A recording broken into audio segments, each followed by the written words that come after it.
today's price is not today's price. We are back. We are back for the new episode, Saucy Discourse, season 4, episode 8. And you already know the name of the episode is Looking at Me edition. Got a lot to get in this week. I'm your boy Jeff. And I'm your boy Marcus. What's up, bro? How you doing, man? I'm good. It's the start of NBA season. You know what I'm saying? We here. It's another season. We have some exciting games to go over. You know, a couple games that were really tight. Mm-hmm. Or a couple games that went down to the wire. Choking job. Before you say, you see, I already know you're starting already. You got the smile on your face. What? You can't help yourself. What? I know you. Look at you. You got a smile on your face. Why you got a smile on your face? Why do you have a smile on your face? What are you talking about? You know, don't worry about it. Don't worry about it. I'm I don't know what you're talking about. I'm doing good. good. How are you? How are you doing, sir? I'm doing good. I'm blessed and highly favored as always, man. Yes. Making it through the week. Cheers. Shout out to Color Vodka, official sponsor of Saucy Discourse. Shout out to the whole Saucy Nation. Don't forget to hit that like, share, notification button. We'll get notification when we drop new episodes. Appreciate the love, support. You want some official merch? Head over to Teespring right now. Get you some of Christmas is coming up. Hanukkah is coming up, all that good stuff. So make sure you give your loved one with some Saucy Discourse merch and tell them it's your favorite podcast. You dig? Mm-hmm. We got a lot to get into. We're gonna recap week 7, give fast takes on week 8, getting some NBA. I can't wait for this one. Official NBA season has started, ladies and gentlemen. Started this Tuesday. And on Wednesday it was a big choke job. When it comes to you see, when it comes to your team, man. You started already, man. We You can't help yourself. You can't help yourself. But you can't help yourself. You can't help yourself. I can't. I love it. No, I know you because you're sick. And the way it happened was so dramatic. Because you're sick in the head. I know. You're a sicko. No. You're sick. If you like to show some support to the network and to Saucy Discourse, head over to Cash App right now. Head over to Cash App right now. That's $ Saucy Nation 18. If you want to send donations, look out for the network coming up in the new year. We got a photo shoot coming soon. Gonna have some official Saucy Nation TV merch. Official merch. Shout out to my boy Lou, who's doing the merchandise for us, man. Love and Pain. Make sure you go support his EP. His clothing line as well. Oh, that's you gonna say EP? I'm sorry. Nah, he got his own clothing line, so he's doing our merch. All right, so let's recap. Week 7. It was a Thursday night game while we was here live on the air. It was the Jaguars defeated the Saints 31-24. Mr. Wilson, I did watch the highlights of this. What's your take on this game? 2 things. Michael Thomas showed up. Remember round of applause, man. It's about damn time, sir. I forgot he was on the damn team. Yeah, it's about just damn time. But nonetheless, he may need to talk to his teammate, Forceman Monroe. Homie dropped not 1, but 2 potential touchdowns. Lord Jesus. He dropped 2 surefire touchdowns. I mean, you can't make it up. You know, and he has been criticized, ridiculed ever since then. I think these things happen with certain players and their teams. We understand that, you know, you got to catch the ball. It's plain and simple. Shout out to the Jaguars. The fact that the Saints were up 24-9 and they lost 31-24. May have to start talking about their offense or how they play. Very simple, good comeback from Jaguars. It seems like the Jaguars are one of the best teams in terms of comebacks this year. I believe we had multiple comebacks this year, if memory serves me correct. Going back to last year's playoffs. Trevor Lawrence, he wasn't really that much 100%, but some way got the job done. And for the Saints, Derek Carr does not look that good right now. He don't look that good. Don't start. That's a shocker. I mean, you don't have really. I mean, you do have a quality backup who keeps scoring touchdowns. Shout out to Taysom Hill because he always find a Oh way to score a God. touchdown. Don't hate. He receives, he runs the ball, he throws the ball. I mean, this is your do it all. He's your gadget quarterback. He's a gadget player. And I don't know who the backup to the backup is. I've got his name, but nonetheless, Watch your mouth, sir. It's James what did I say? Winston, sir. Oh, is It's he? James He's still Winston. alive. He's Yeah, he's still still alive. alive. He is still alive. Okay, Yeah. okay. Go ahead. I'm finished. Well, I'm first finished. of all, I'm finished. I fell asleep on the damn highlights. That's how bored it was. That's number one. Wow, it was 31. It's a high scoring game, sir. Don't do that I to fell me. asleep on the highlights. I mean, Oh my please, lord. I ain't care about this damn game in the first damn place. But anyway, Jaguars is legit. They are going to win the AFC South. Yep, they won 4 in a row quietly now. Yeah, and nobody has mentioned that. No NFL aficionados has put the Jacksonville Jaguars in the conversation to be one of the top teams, not just in the AFC, but in the NFL, period. Shout out to Trevor Lawrence and the crew. They actually deserve that win. As for the Saints, I mean, you're still alive because the way Baker Mayfield have been playing the last couple of weeks, making me look bad with his Oh yeah, interception yeah, throwing self. Okay, yeah. please, you made me sad. We get to them in a minute, but damn it, the Saint just because of him, the damn Saints are alive. uh-huh, They're uh-huh, alive to win the uh-huh, NFC East. But uh-huh, damn it, I still believe in Baker Mayfield, and I believe in uh-huh. that Bucks offense. I believe in that Bucks defense, and I believe the Mm-hmm, Bucks gonna get it done. Period. mm-hmm, mm-hmm. Oh, let's Period. get to your Detroit Lions. Yeah. Ladies and gentlemen, Mr. Wilson on last week's episode. If you didn't catch episode 7, I've advised you to go re-listen to that one or rewatch it. Okay. Mr. Wilson was on this very podcast, ladies and gentlemen, on this very, very podcast, and he was bloviating about the Detroit Lions. Now, you haven't noticed in the history of this podcast, every time my brother from another, Mr. Marcus Wilson, start bloviating about anybody or any team, they wind up going down the toilet. You remember Quacky Duck on Tiny Tuesday? Duck go down the Elevator hole. go up, elevator go down. Go down the hole. That's you because you started it. That's when you started. First, it's the history, ladies and gentlemen. He was a bloated by Jamar Chase. Okay, haven't seen that much of Jamar Chase this year when he said that he was going to break Jerry Rice's all-time receiver record. Okay, and the next week, ladies and gentlemen, you can go in the archives and watch or listen to this podcast. Okay. The next week, the man got injured. the man missed a couple of games. Who else did you brag about? On this podcast, who else you brag about? The Detroit Lions. The Detroit Lions. You know, I got family in Detroit. The shout out to Detroit. Yeah, detail. What up, though? You were talking all that nonsense. The Detroit Lions had arrived, but they got smacked right dead in their mouth with the Baltimore Ravens. And the score, ladies and gentlemen, the score. Damn, it looked like the division game with the Giants was in last year. That's how bad it was. It was 13 All right. Don't start. 6 points. They put up 6 points. This game was over in the first half, ladies and gentlemen. That's how bad it was. But Mr. Wilson, what's your excuse this week for your Detroit Lions? First of all, well, we're not going to just skip past the fact that you gave them some love too. So I did. you deserve, yeah, you Well, deserve just as much blame. I wasn't bloviated about them. You know what? It's one game. It's Oh, one that's what game. it is. One game. It's just Okay. one game. Just Okay. one little boo boo. Everybody have a little bad game. Kansas City had a bad game. You know what I'm saying? Everybody's had a bad game. This is the Detroit Lions one bad game. They'll be fine. They'll be back. And they just rolled into the wrong opponent. And did it look bad? You damn right it did.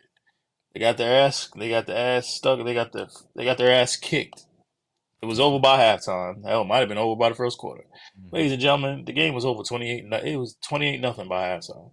There was no ifs, ands, or buts about it. The Detroit Lions got their ass kicked. But it's okay because it seems like a lot of teams are being humbled right now. And that's okay. It does not change my perspective that one of the Detroit Lions, if not the top 2 or 3 teams in the NFC right now. They're better than they're not better than they might not be better than Dallas, but they are a top 3. They're up there with Philly and San Francisco. So we're gonna turn the page over from the Lions, and then we're gonna share some love for the Baltimore Ravens.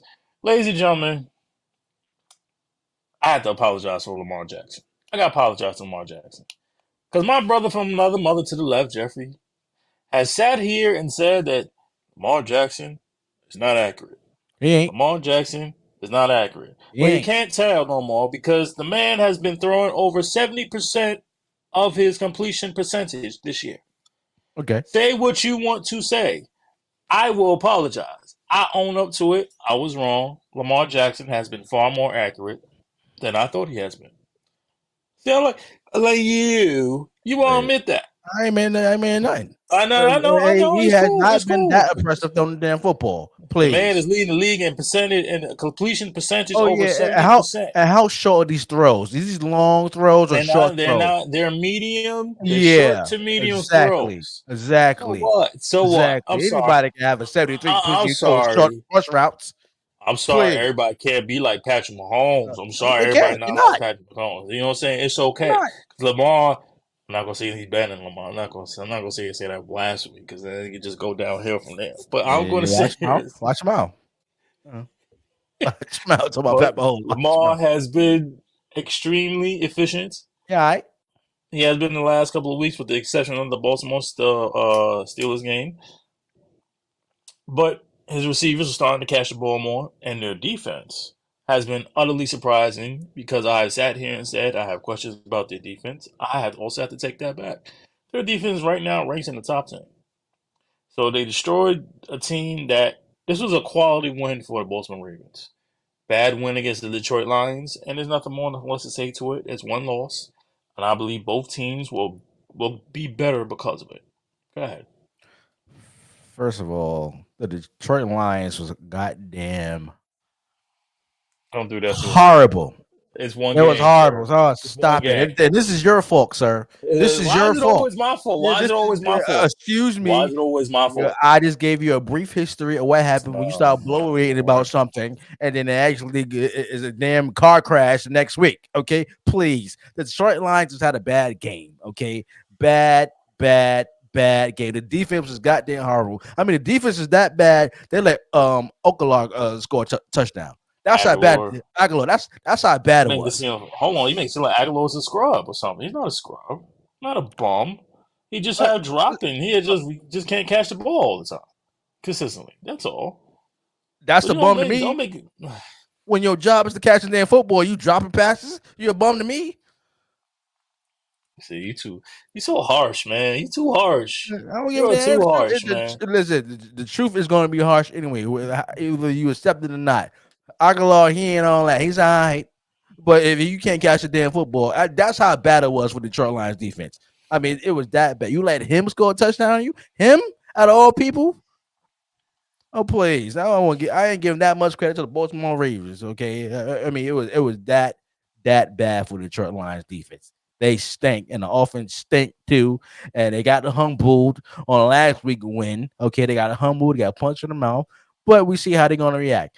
Baltimore Ravens, you want to Lamar Jackson, he could play the 73 over the pass. Oh my god, I mean stop the presses, okay? You act like this man is actually launching the damn ball. He's the man throwing short passes, the routes and stuff like that. Oh please, I want to see Lamar Jackson launch the damn football and throw it to damn Odell Beckham Jr. Because Odell Beckham played the game. I can't find him. I couldn't find him. Where was Odell's at? And celebrating the end zone with Oh somebody else my on a God. touchdown. Stop Celebrating it. the end zone with somebody else Stop it. scoring a Why touchdown. is that every single week And you you get gotta open. sit here? And you get Why open. is that every single week you gotta disrespect OBJ? What has OBJ I personally ain't done to expecting you? that. I'm calling like Yes, it is. yes, you did. Yes, you do. This Yes, you do. man is getting $20 million. Oh my Lord. And the The best man you can just came do. off 2 years of ACL injury, Oh, sir. please. I want to hear So that. you I so want to you're hear that. expecting right off so you expecting right off the bat, get back that he's gonna be the player that used to be 2 years Well, ago. Is you that what you're should have saying? been on social media with Lamar Jackson talking trash Oh of my what y'all was Lord. going to do, and you ain't Oh doing my it. Lord. 3 receptions Well, over first of all, 47 yards. Please. first of all, that was Lamar himself saying that he was going to throw over 6,000 yards. We both know that was So cap. what? They wasn't on FaceTime. It wasn't on FaceTime talking I that mean, they trash. said they're gonna do some big things. I mean, there's nothing wrong with That that. hasn't happened What's yet. wrong We in with week 8, sir. We in week 8. Okay, give it time. We still got 8 more weeks to go and the playoffs. So dude, Odell didn't even have a damn touchdown yet. What are you talking about? Don't worry about he gonna get that touchdown. Don't you worry about Odell. Me and Odell, we good. We good over here. Odell Beckham will not have a touchdown this season. Oh my God, I guarantee you he will. I take that bet right now. I guarantee you he get at least 3 David touchdowns this year. Busses. David Busses. That's a deal. Odell That's a Beckham bet. would not have a touchdown this season. You would have had one already. I ain't gonna please. Don't worry, it's coming. Trendline just had What a he bad does game. is gonna look bad on you.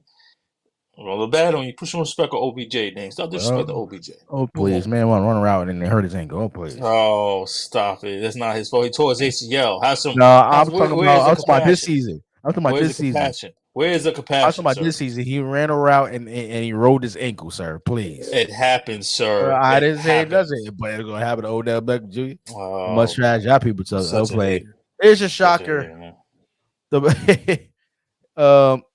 The battle of non-starting quarterbacks in this game. The Bears defeated the Las Vegas Raiders 30-12. Do we care?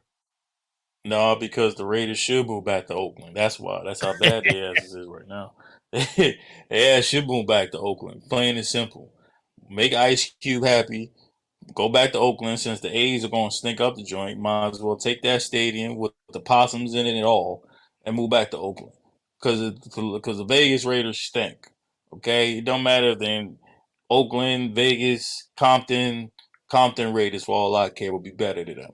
Okay? They stink right now. There's no excuse to lose to a backup unrestricted free agent named Tyson Bagent. Who? Exactly. Man had played from, I believe, Division One, Division Two, Division Three college football. Undrafted free agent on the practice squad, ladies and gentlemen. I will say that again. The practice squad. And he drove the Bears down over and over and over again, and they put up 30. That's 30. amazing. At home. 3-0 at home. 30. What did I say last year about the Raiders? Oh, I remember. You stink. You stink. It's back now. The funk is back on you. The funk is back. You stink. Trade Devontae Adams. Get the shit over with. Trade Josh Jacobs. Trade Max Crosby. Josh McDaniels, you may not last again this season. You may not last. You may have to go. The fact that you lost to an unrestricted practice quarterback named Tyson Bagent, who I'm pretty sure nobody had on their fantasy team to start, bench, or free agent. And you let this dude beat the brakes off your defense. You stink. That's all I gotta say. I feel so bad for Devontae Adams. I feel so bad because he's too good for this. Him and Josh Jacobs too good for this. I agree. I believe they should. I believe Devontae Adams be the first one to ask for a trade. He should have been asked for a trade right after the damn game. Either ask for a trade or ask for right after the game. Right after the game, should have asked for a trade. I can't take this shit no more. Exactly. Even though it's his fault he went there, but I understand you want to go play with your buddy, but sign a multi-year deal with the Raiders. I'm disappointed. Devontae Adams, Josh Jacobs. I mean, you just got your money, so I'm glad you got your money, but it's time for you to go. Oakland Raiders. Oakland Raiders now. That's what we call them now. Las Vegas, Oakland. They back in Oakland. Back in Oakland now. Y'all need to start rebuilding. They need to start rebuilding and take their ass on the continent and get their ass up for a couple times or a couple minutes just to show how much they loved out there. Trade just so they get their freaking heads right. I don't want to hear no excuse about, they ain't had no Jimmy G. Oh, no, I'm sorry. It don't matter. You got Josh Jacobs and Devontae Adams and Max Crosby. You got pretty good defenders on defense, Myers, and you getting cooked. You're getting cooked on offense and defense on both sides of the ball. And you let an unrestricted, undrafted free agent from the practice squad. the practice squad. This was like Mark Wahlberg just coming out of nowhere, leaving the bar, just becoming to work out and be on the team from Invincible. You stink. Every key players on a Raider should ask for a trade, and the organization should accept their trade request and get how much you could and draft picks, cash, whatever you need. I do you one better. Your 1% minority need to sell his stock right now. Watch him out. He He needs to sell. He needs to sell his stock. You know. This is his fault. This is his fault. This is all fault. How's Tom Brady's fault? Because he created this team. He created this team. Him and Dana White. They created this team. Stop it. They in charge of this team. Stop it. They gotta go. They gotta go. Sell the team. That's a lie. Sell the team, That's a goddamn lie. Did not create this team, sir. Get the fuck out of here! What fucking warming up? Get out of here! Don't be lying on the GOAT, sir. Don't be lying. Don't be creating. Ain't no lies. Ain't no lies. Sir. He got a minority stake. Him and Dana White. It's their fault. So what? They take the L. They too worried about being in Vegas, looking at that crappy ass spear, trying to have a spear in a football game. That's their fault. Trying to put this team together. They stink. Watch your mouth. They ain't watching nothing. They stink. It's their fault. It's their fault. Jack Del Rio, all of them gotta go. Please. Josh McDaniels. It's that fake GOAT fault. Because he created the team. Watch your mouth, and he didn't. Yes, he did. He part of the problem too. No, he's not, sir. Having all these restaurants and MMA fights, nobody cares about that. Yes, sir. He said, if the late great Al Davis was alive, this would never happen. Oh, please. This more time in there, sir. Stink. More time in there. Watch your mouth. Y'all stink. Funky ass. Yeah, watch your mouth, sir. The Colts loses 38-39 to the Cleveland Browns. I watched this game. I did too. On Red Zone. Pretty good. I did. Great game, except for these stupid ass refs costing people the damn games. That's right. I said it. What? Stupid ass refs cost people. I ain't watching nothing. You saw what happened. What? Yeah, I'm just gonna talk about the last drive. I don't care about the rest of the game. What? First of all, before I get to that last drive, right? Number one, Deshaun Watson. What's going on, bro? You making us black people look bad. You making us look bad, bro. No, I don't know. What you mean? He hurt his shoulder. He was playing with his shoulder. Why the coach got it? So it's shoulder. So it's the coach's fault. Because first, remember, they said it was a concussion. Remember that? They said it was a concussion first. That he cleared concussion protocol. Now all of a sudden it's your shoulder. It's $230 million, bro. The week before that, he hurt his shoulder. That's a fact. I mean, he's been hurt for a couple of weeks now. Okay, we need to get it together. He missed one game. He missed last week 6 game, and then he played week 7. I don't want to hear it. Get your shit together. $230 million. $230 million. You're making us look bad, Deshaun. That's not unfair. That's unfair. How's that unfair? How's that unfair? Hold on, let me ask you a question. If you know your shoulder is bad, why are you playing? How many players play hurt? A lot, but I'm talking about Deshaun. I'm talking about the one quarterback got the richest contract in NFL history. Do they practice before they play the game? You got to practice. They practice all week, right? I agree. But if you got a hurt shoulder, if you got a hurt shoulder or a separated shoulder, why you practice? Because he thought he could go, and the doctor said he could go. If he want to play, he could play. So are we blaming the quarterback or the doctors now? He could go. Are we blaming? No. If he ain't 100%, I don't want him on the field, risk himself getting more hurt. And that's exactly what happened. Got a concussion. On the play, he was so it's a concussion or is it a separated shoulder now? Which one is it? He hurt his shoulder the week before week 7. Right. Week 5. Because we're in week 7. We talk about week 7. We in week 8. We in week 8 now. That was a couple weeks ago. He didn't play in week 6.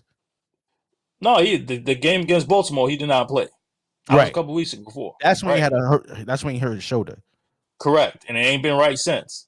Right. So why are you in and out the lineup every single damn week? Because he thought he could play. You're costing your team your big ass contract $230 million. If you can't, this is your franchise quarterback. You tell me any other franchise quarterback in the history of the Cleveland Browns that has been the player of the caliber of Deshaun Watson. Excuse me. Let me ask you a question.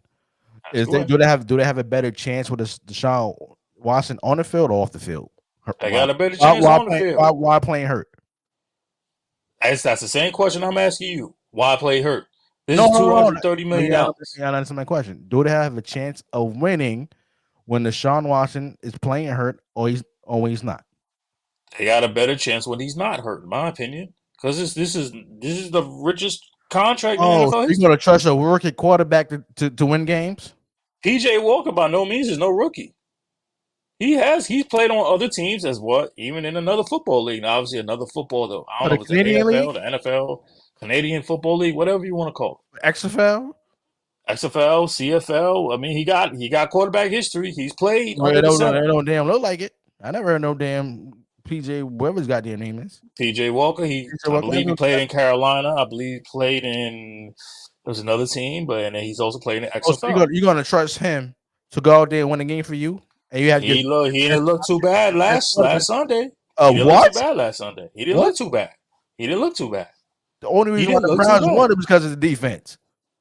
Oh, of course, the defense is going to do their part. We don't have no questions about the Browns defense, do we? We don't have no question about the Browns defense. But when PJ Walker came in that game after Deshaun Watson again got hurt because he wants to risk his damn $230 million damn shoulder. No, it wasn't. He got a concussion. Oh, I'm sorry. It was concussion. It was concussion first. Remember, the coach said, "Oh, he was fine. He was already hurt. He was playing with a hurt shoulder anyway." You're right. Because then after the game, after the Browns won, the coach Stefanski said, "Oh, he's going to be good. He's going to play this week." Now it's halfway through the week. Now he's out. Yeah, they ruled him out. Is it your concussion or is it your shoulder? You didn't pass because it was never diagnosed as his shoulder the first time. It was diagnosed as the concussion. He already was diagnosed with a hurt shoulder before he played this game. I'm saying I agree with that. Protocols. See, that's my problem. If I'm an organization, I should not be risking my franchise quarterback that I paid millions of dollars to risk one game. Because we both know when it comes to the NFL, any injury like that can change your life, your career, everything. And you're risking your... How many what? How many games did Deshaun Watson miss this year? It's more than two, I'll tell you that. Probably 2 or 3. Probably 2 3. or 3. 3 games. Right. That's probably 2 or 3 because of what happened. Took off last week because of your shoulder. Now you come back and play, and now you get a concussion. You don't pass concussion protocols this week to play. And your shoulder still hurt on top of that. Well, so they are making the right decision. If you want to put it out. I hope so. But nonetheless, I still need him. In my opinion, I need him to get his shit together. Get his shit together, get healthy. This is your franchise. It's not just any other team. You making us look bad, bro. Get your shit together. Has he been out? Every time you get it clear to play, he plays. And has he been good this year, in your honest opinion? This is his first full season back. That's not answering the question, sir. Has he been good, in your opinion, thus far this year? When he's been on the field. Has he been good? I said no, he has not played very well since week 1. There you go. Okay. The reason for that is injuries. And number 2, he has not played a full season in 2 years. Injuries and personal things that we don't need to talk about. Your timing is going to be off. Just like Odell Beckham Jr. I ain't want to put Odell in there. First of all, the man had a torn ACL. The man had a torn ACL, sir. What you mean, and? The man had a torn ACL. Don't do that to Odell. He missed 2 years. Torn ACL. He missed 2 years. Before he got hurt, he got a ring though. You say all you want to, he got a ring. So the first half MVP. That's what you talking about. When he was tearing it up before he tore his ACL and still won the game. He still did enough to win the game. You had all you want to. Nonetheless, let me go back to this game. They go to these stupid ass refs. Let me tell you something right now. I'm sick of these refs costing people. They costing us fans. They costing the fans games. They costing team games, and they costing people like myself and others FanDuel seizures. They costing us fantasy football seizures, FanDuel bets. That's right, I said it. They costing us bets and they costing us money. Ain't no way in hell you gonna call back-to-back penalties on one player. Now the first one was it defensive holding, whatever. Okay, that's legit. I give you that one. It was holding. That second one, ain't no way in hell Donovan Peoples-Jones gonna catch that ball. There was nowhere near close. He overthrew the ball. That throw was way out by Forrest Gump Boulevard. Yeah. He could throw that to Forrest Gump Boulevard. Ain't no way in hell. Donovan, he was way out of bounds. He threw that out of bounds. Get on to the jersey. Just said the defense. Hell no. Even if he was holding him, how the hell you gonna catch that ball? He threw it out of bounds. The ball was not even close. Well, the referee saw him tugging on the jersey. You got a penalty. Okay, but enable for him to call that, it has to be close to the ball. Man, wasn't even close. The ball was in the air. The ball was in the air, right? The ball was in the air. How far was that ball? But how far was that thrown? That ball was thrown. Let's say the ball was thrown accurately, and he had a chance to catch the damn football. Then that's a whole different conversation. I have nothing to say. That's and jersey, and his arm go up like this, he can't catch the damn football. And then we have a whole different conversation. But the fact that homie wasn't even close to the ball. No, the referee doesn't know when the ball is being overthrown. Oh, please. He was right there. He saw the whole thing happen.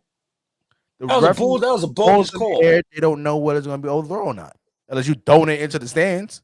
I mean, it was damn near into the stands. It was so far out of bounds. It was so far out of bounds. That's what it did. That's what it did. Hit a damn cheerleader, but it was. It did. Exactly. You proved my point. You threw it to the damn cheerleader, and Donovan Peoples-Jones couldn't even go close to the ball. That was a bogus call, and it cost the game. That's all I need to say. Both teams play hard. We keep talking about the Colts, and we thinking that they're done or they're overrated. No, the Colts are a damn good team, and the Browns. Myles Garrett, Lord Jesus, bro. Top 5 candidate for MVP. He top 5 candidate, bro.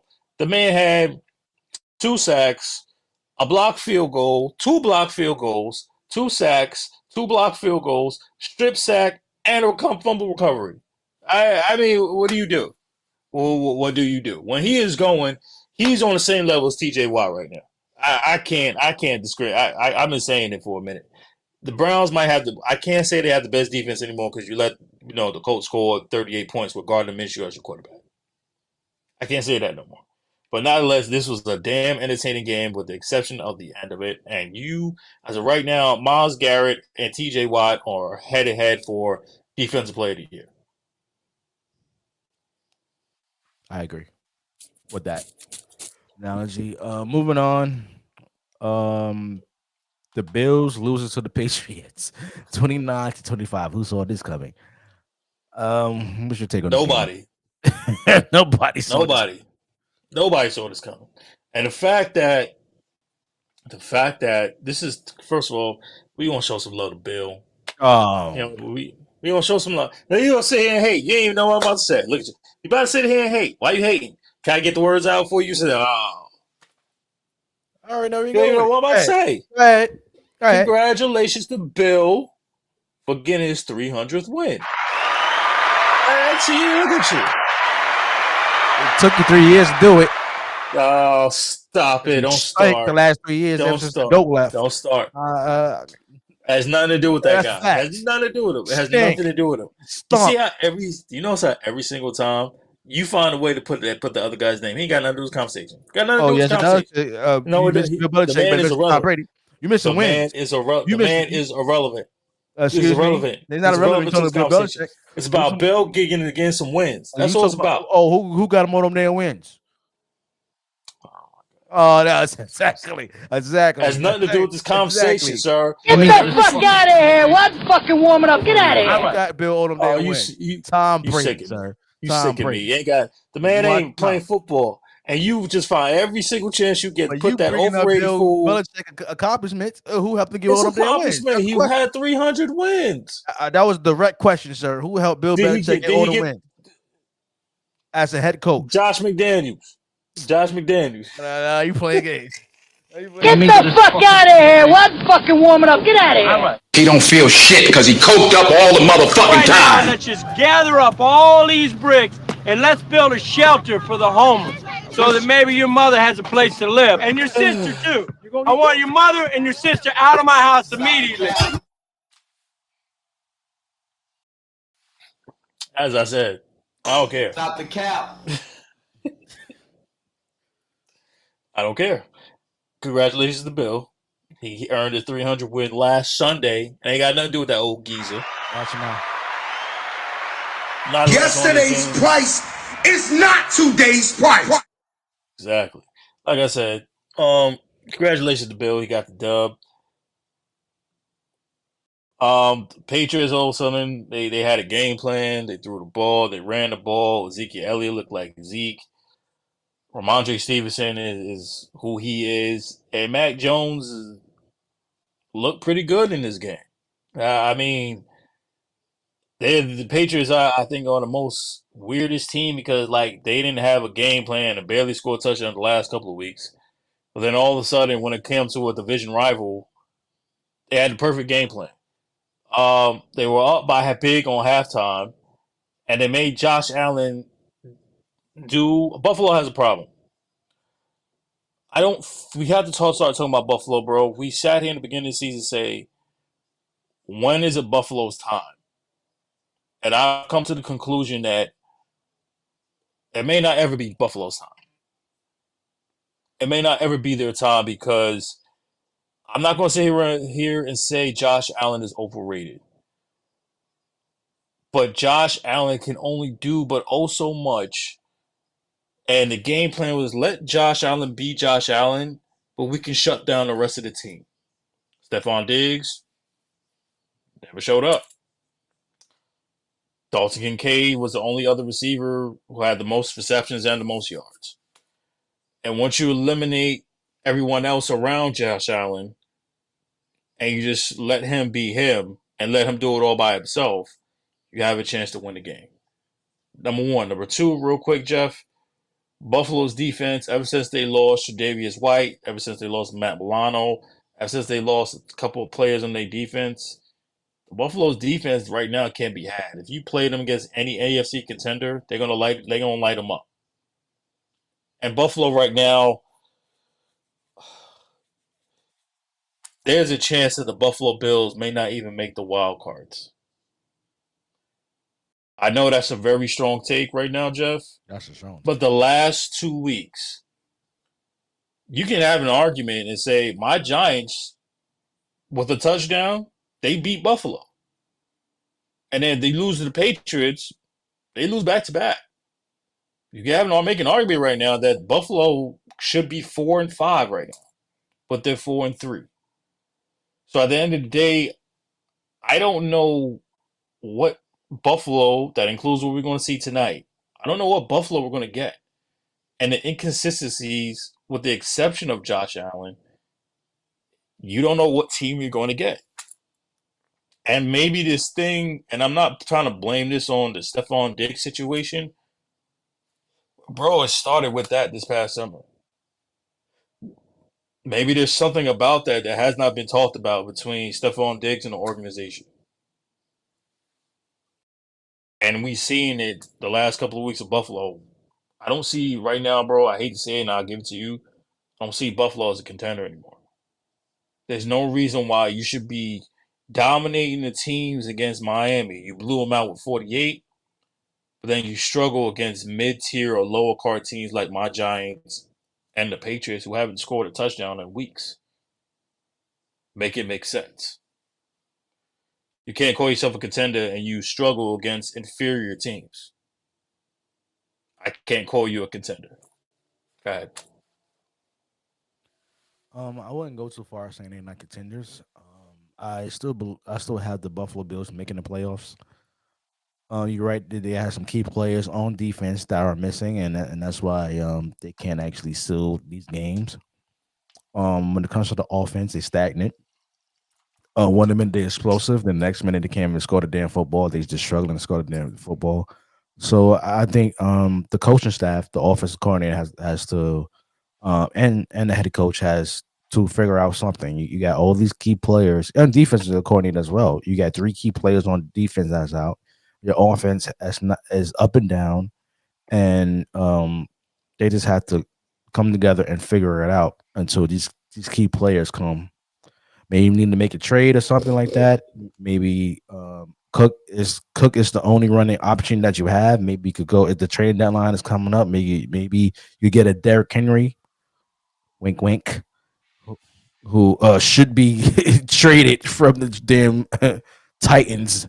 Yeah, because they don't have a very good running game. Cook is okay, but he's not that guy. He's not like his brother. so I just think they need to go with more Hell, you could do it better. The Jets could let him go to Buffalo to play with his brother.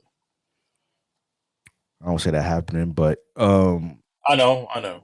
If you go and get Derrick Henry, man, that would be a huge upgrade for this offense, and you could take the pressure off of Josh Allen. Him always have to make a play when you have somebody in the back.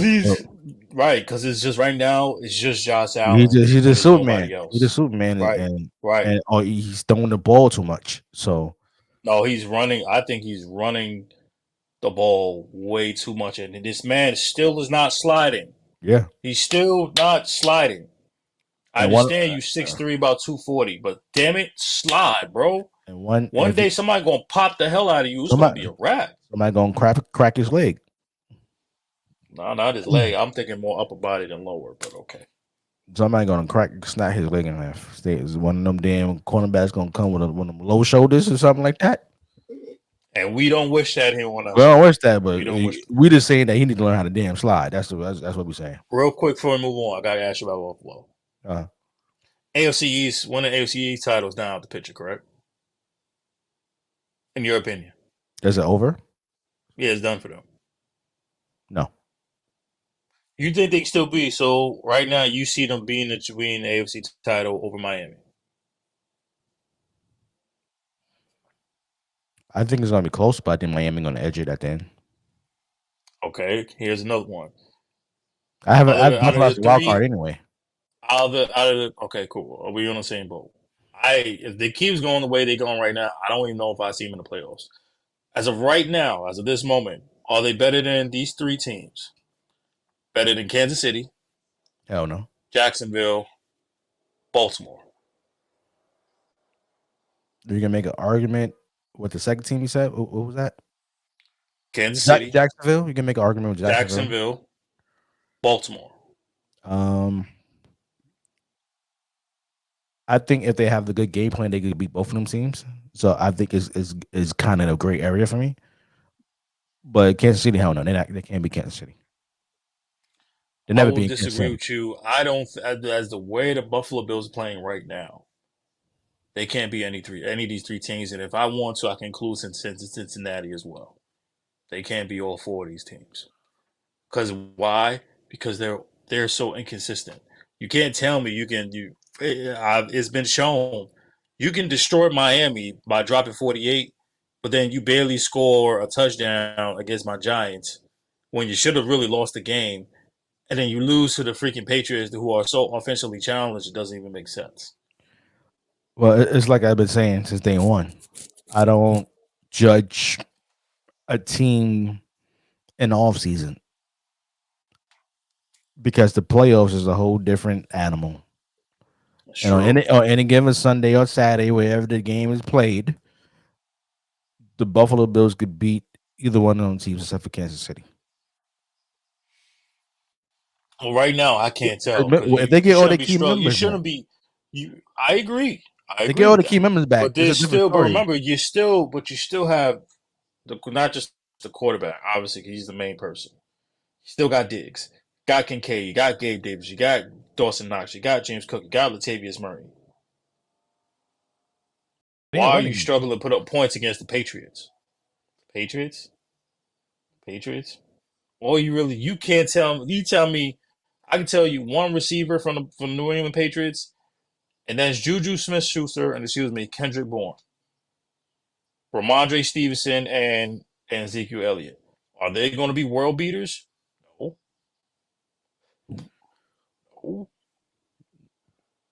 Well, there's no excuse to be down. There's no excuse to be down 22-7. No, you're right. But if you're just talking as of right now, I get your point. But I don't want to judge them right now. If they because they don't have all the key players back. So if they get all the key players back towards the playoffs, Buffalo could beat any one of them teams you just named except for Kansas City Chiefs. Well, I'll tell you this: if they lose tonight, I'm writing this off on Buffalo. If they lose tonight's game, I mean, I'm writing them off. if they lose tonight's game, I still wouldn't writing them off because they missing the key 3 players on defense. So it's like, and then unfortunately, they're all done for season-ending injuries. And it's the Bucks, so it's like they better win this game. Once again, an inferior team. You should not be struggling or losing. I want to call it inferior team because you got Evans in the crew, so you don't have your best safety. You got Godwin. I mean, come on, it's still if Baker Mayfield play a good game, the Bucks can beat the Buffalo Bills. Why? Because they don't have anybody to stop their key wide receivers. That's if Baker Mayfield play a good game.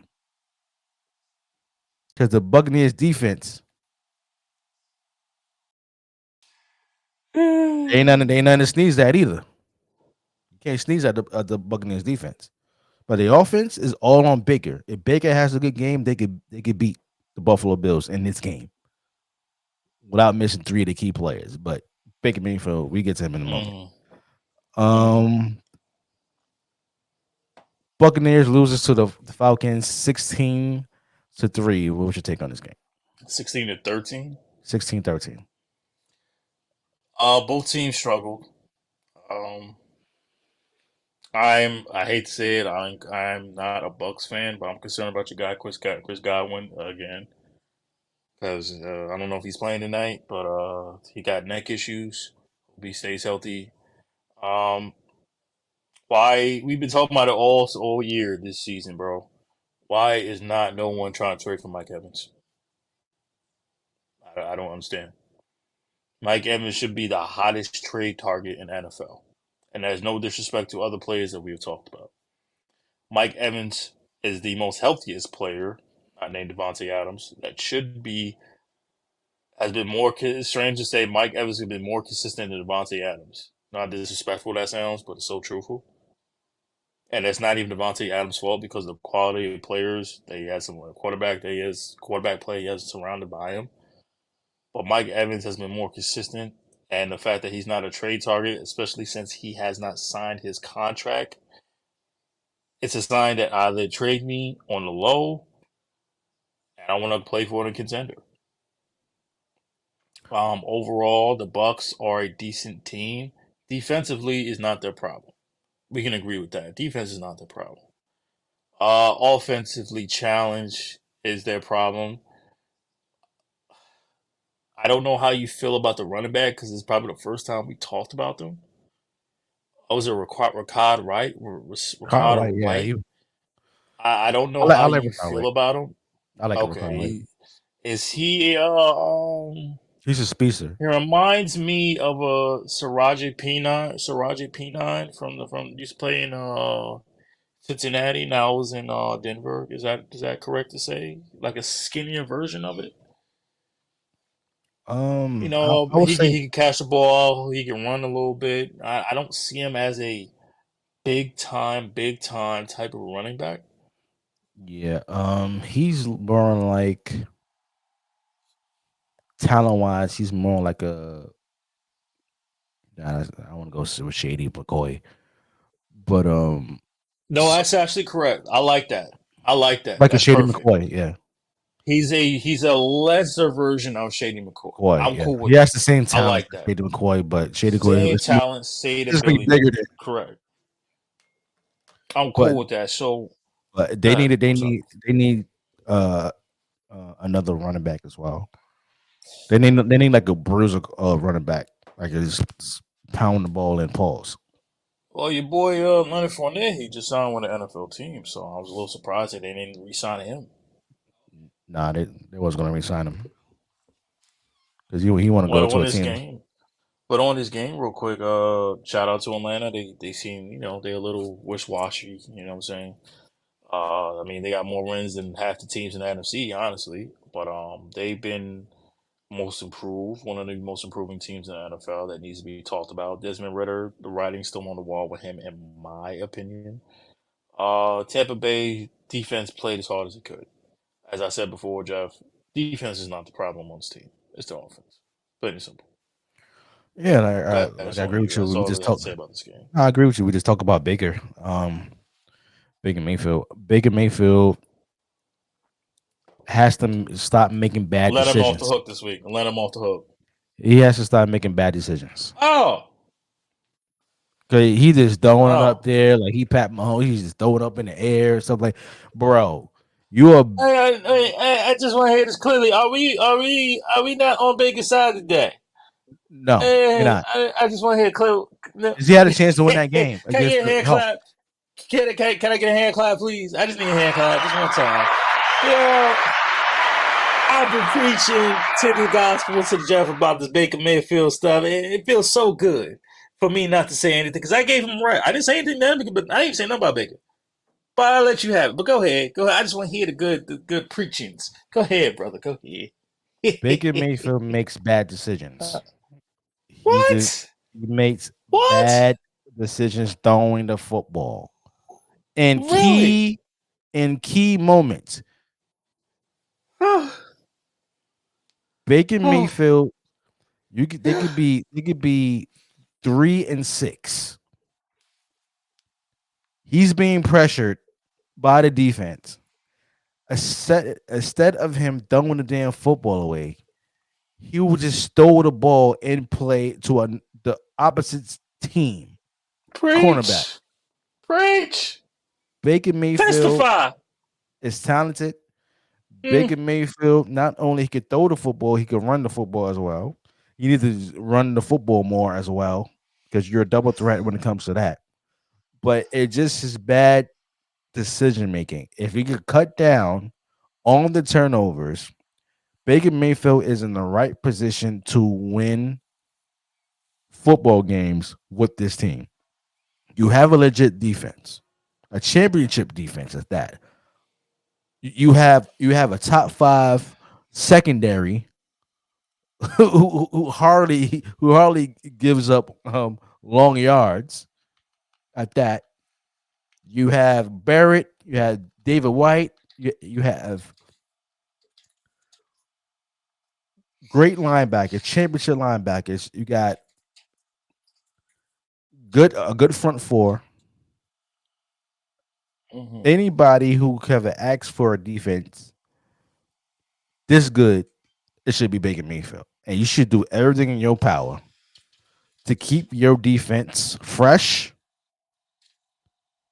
and also stop turning the damn ball over. If you don't see anybody open, just throw the damn ball away. And he doesn't. He thinks he Pat Mahomes or Aaron Rodgers, something like that, and he just throw the shit up in the air and holds the ball too long, and then he winds up throwing the ball. Somebody get a clip of his damn hand, and then the damn football just flip up in the air, and a linebacker catch it. It's just bad decisions, bro. Like do what you was actually taught to do, and throw the damn ball away, or either take the sack. But try to be hero, you gotta stop doing that shit, Baker. It's like your 5th season, bro. Like, come on. I just want to say, I'm so proud of you, man. Oh, no, stop it. I'm so proud, man. I've been trying to tell you about Duke for the last 4 fights. I'm so proud of you, man. I'm so proud. Go ahead. Falcons got away with this win.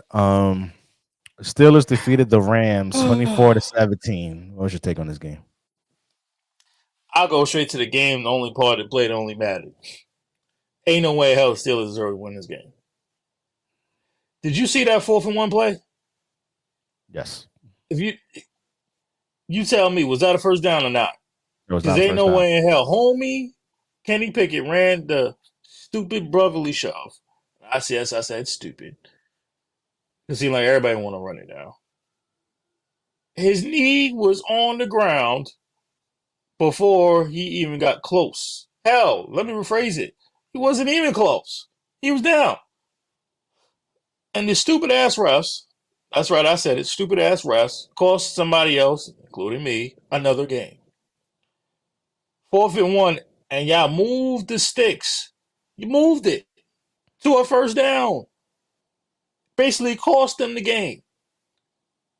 Now we both know the Steelers should not be 4-2. Somehow they are. Credit to TJ Watt over and over again. The dude shows up every week. I think he could play every day. If it were really up to the organization, he would play every single down. He would play offensive line. He would play defense, the defensive end. He would play linebacker. He would play corner. He would play safety. He would play receiver. Like TJ Watt is that damn dominant, and he affects everybody in a quicker version of an NBA game. The Rams right now, I still believe, are a wild card team. There's no ifs, ands, or buts about it.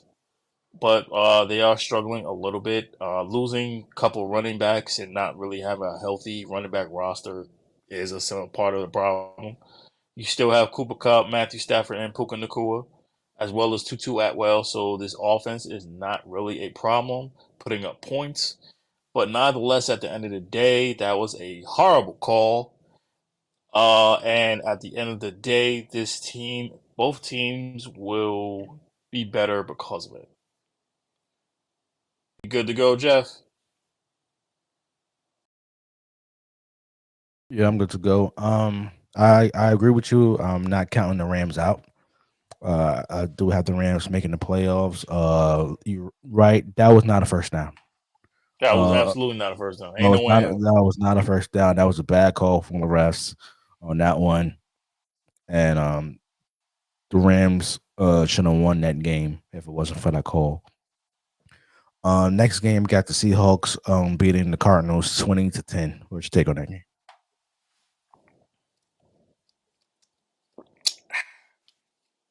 Not really much. Cardinals are the Cardinals. We see that they're just waiting on Kyler Murray, allegedly, to come back. Maybe the offense will be better, but Josh Dobbs has done his job as much as he possibly could. Too much Seahawks.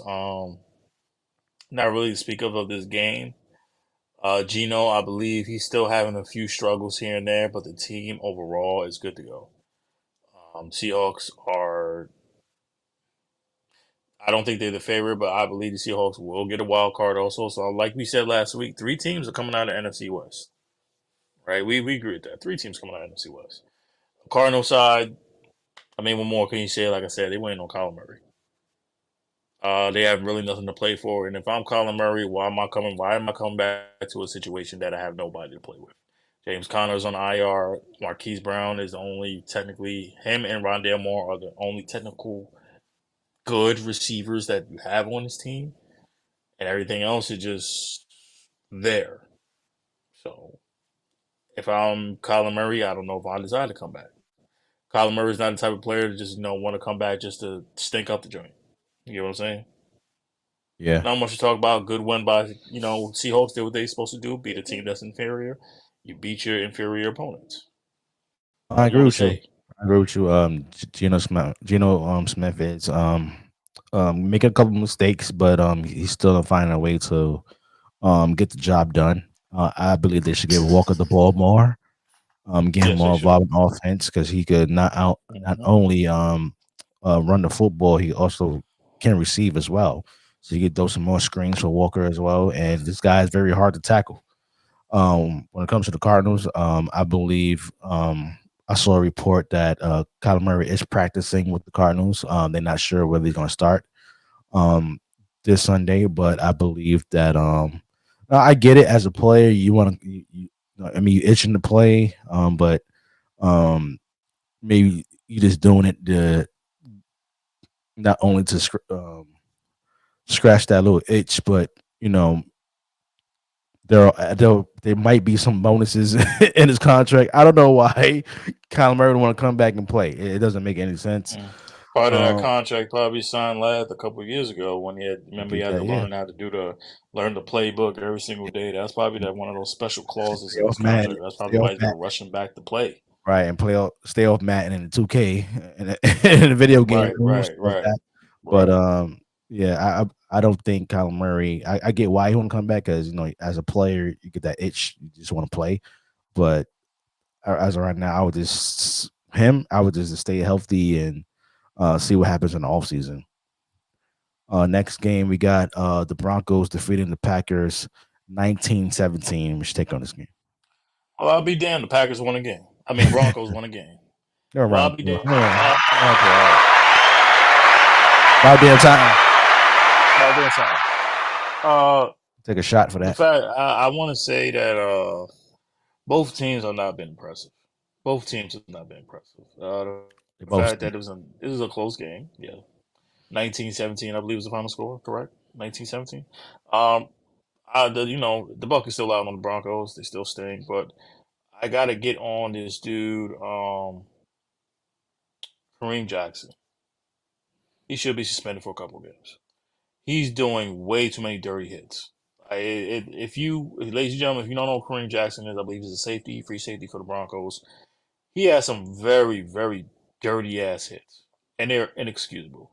And he's done it on back to back weeks or multiple weeks. You should be suspended for at least halfway through the season. We talking about 4 to 6 games. If there was a dictionary with the word OD in it, his picture would be right next to it. Because he's overdoing it. He's overdoing it. He's trying to. Hurt somebody. He's really trying to hurt somebody. Like he's trying to put people on a pedestal, put people in a hospital. Yes. I'm That's sure not cool. that in some NFL old school terms, they would love that, but unfortunately, that is not like this.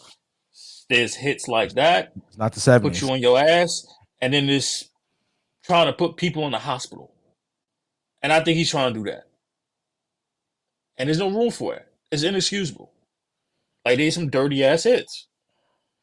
Nonetheless, the Broncos, congratulations, Sean Payton. You know, you're off the tabloids for at least 1 week. You don't stink. You still stink, but a little bit lesser. Um, Packers, it's okay to say you miss Aaron Rodgers. It's okay. It's okay to say you miss Aaron Rodgers.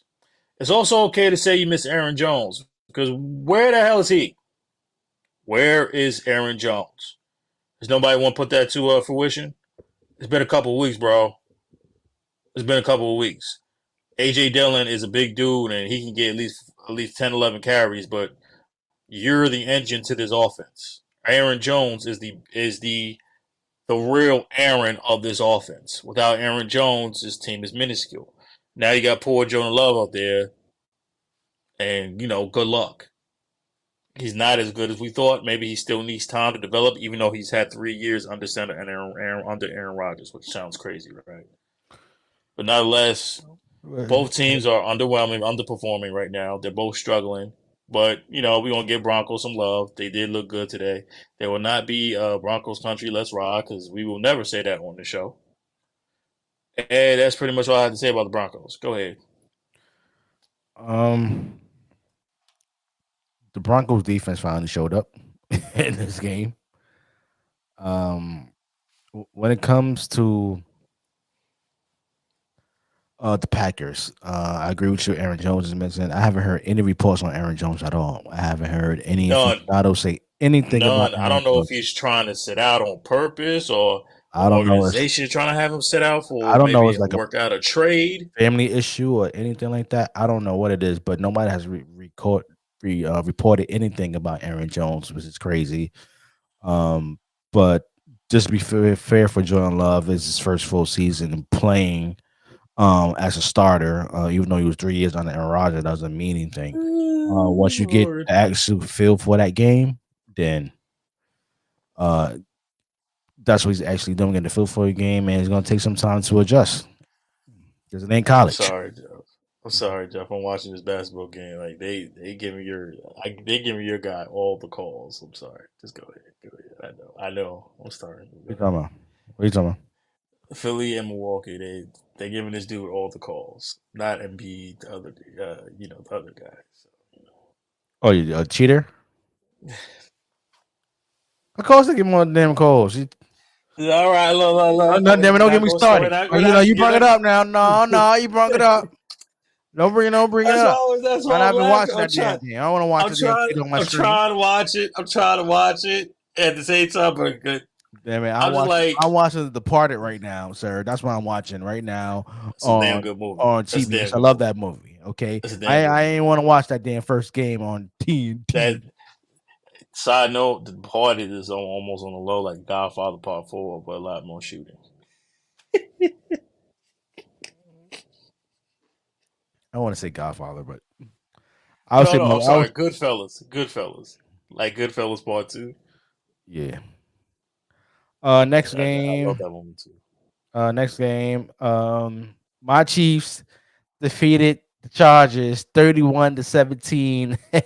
Yeah. Mr. Wilson, not only I want your take on this game, sir, but Mr. Wilson,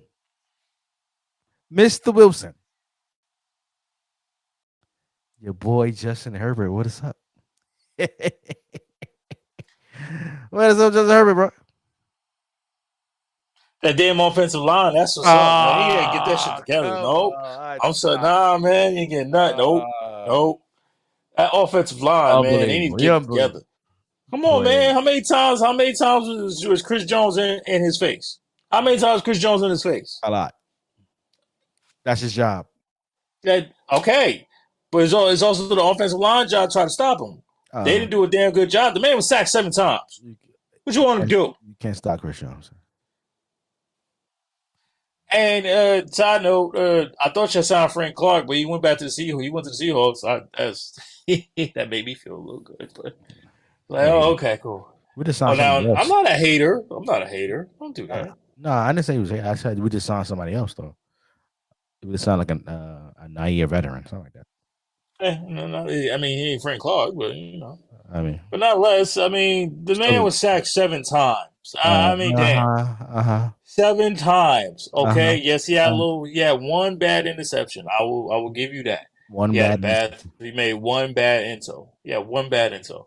Other than that, I mean, damn, bro. I mean, the offense. I mean, this was a damn near shootout. Through halftime, it was a shootout. Yeah. And then what happened? Pressure. The defense, the pressure, and the shitty offensive line did not show up. Plain and simple. You know, he doesn't have legs. You don't have legs? No, he's not a runner like that. Okay, he's not a runner. He can run, but he's not. He's not a fast runner. He's a mid-tier runner. He's a pocket quarterback. And then now let me get to defense. We sat here and talked about the Broncos as the worst defense in the NFL. I have to take that back. The Los Angeles Chargers have the worst defense in the NFL. Nah, I won't go that far. No. Their back end is their worst defense in the NFL. Secondary. Their secondary is the worst defense in the NFL. Me and you could line up in the slot and beat the Chargers on defense. Their secondary. All they have Bosa and Khalil Mack are not the problems. That secondary is, and that damn head coach, I'm done with him. I'm going to keep saying it till he gets fired. I'm done with him. Brandon Staley needs to go. Now, ahora. Stinks. He stinks as a coach. He stinks as Justin Herbert stinks. He is a no, don't blame Justin. See, you won't blame Justin Herbert. It's always Justin Herbert. I'm just asking a question. He got nothing to do with it, sir. He has nothing to do with it. So the head coach has nothing to do with offense. What do you expect the man to do? Man been hit 7 times. That's the offense. Is that his fault or offensive line fault? Is that his fault or offensive line fault? He's the head coach, right? He oversees the line. Justin Herbert is the head coach now? He oversees the defensive coordinator and he oversees the offensive coordinator. Stop it. He's the head coach. Stop it. Justin Herbert is the head coach now? Oh, you talking about Brandon Staley? I'm talking about Brandon Staley. No, he needs to go. He sucks. He stinks. Oh, so he can't make any adjustments. That's the worst part. He's a defensive coordinator. He ain't make no adjustments. He just letting it go as it is. He stinks. Is it that or is it Killer Moore? No, it ain't. No, it's not the unfortunate. It wasn't. Remember, like I said, this game was tied. It was tied at halftime. Yeah, it was tied. And the only reason why you lost is the pressure. Exactly. Pressure. So I'm sitting here playing this. Pressure. And whose fault is that? It could be the Atlanta Hawks putting pressure on the Chargers, and Justin Herbert will fold like a cheap tent for Family Dollar.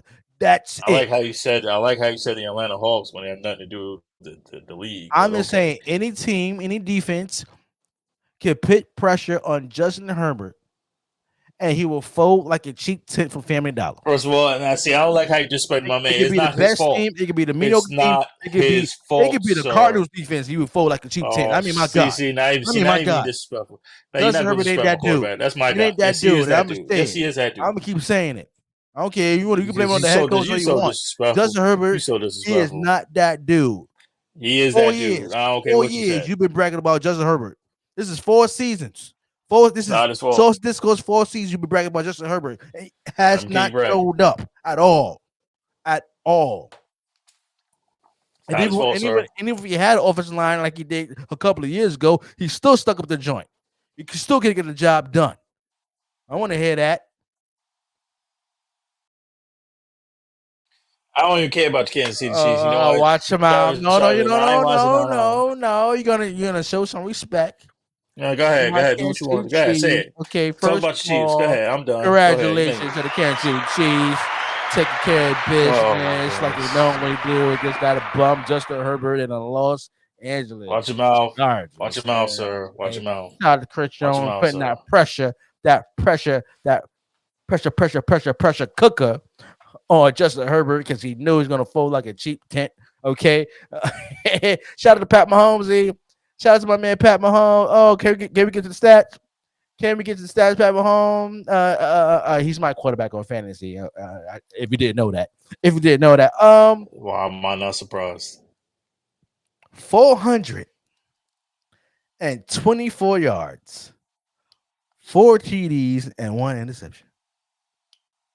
424 yards. 321. He had 321 in the first half because the back end stinks. Oh, please. I want to hear it. You got Edgerrin James in the back. I want to hear it. You just sat here and agreed with me. Did we not agree that the secondary stinks for the Chargers? Did we not agree with that?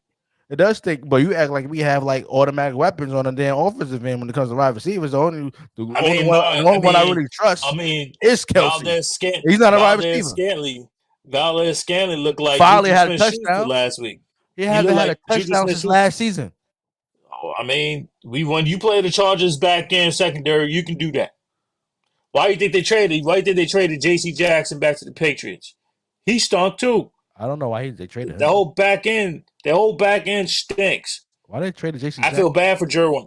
Derwin James is back there, and he ain't doing much. I don't. Team stinks. I don't know why. Because that was one of the best defensive players. He is one of the best defensive players, but I don't know what the hell happened.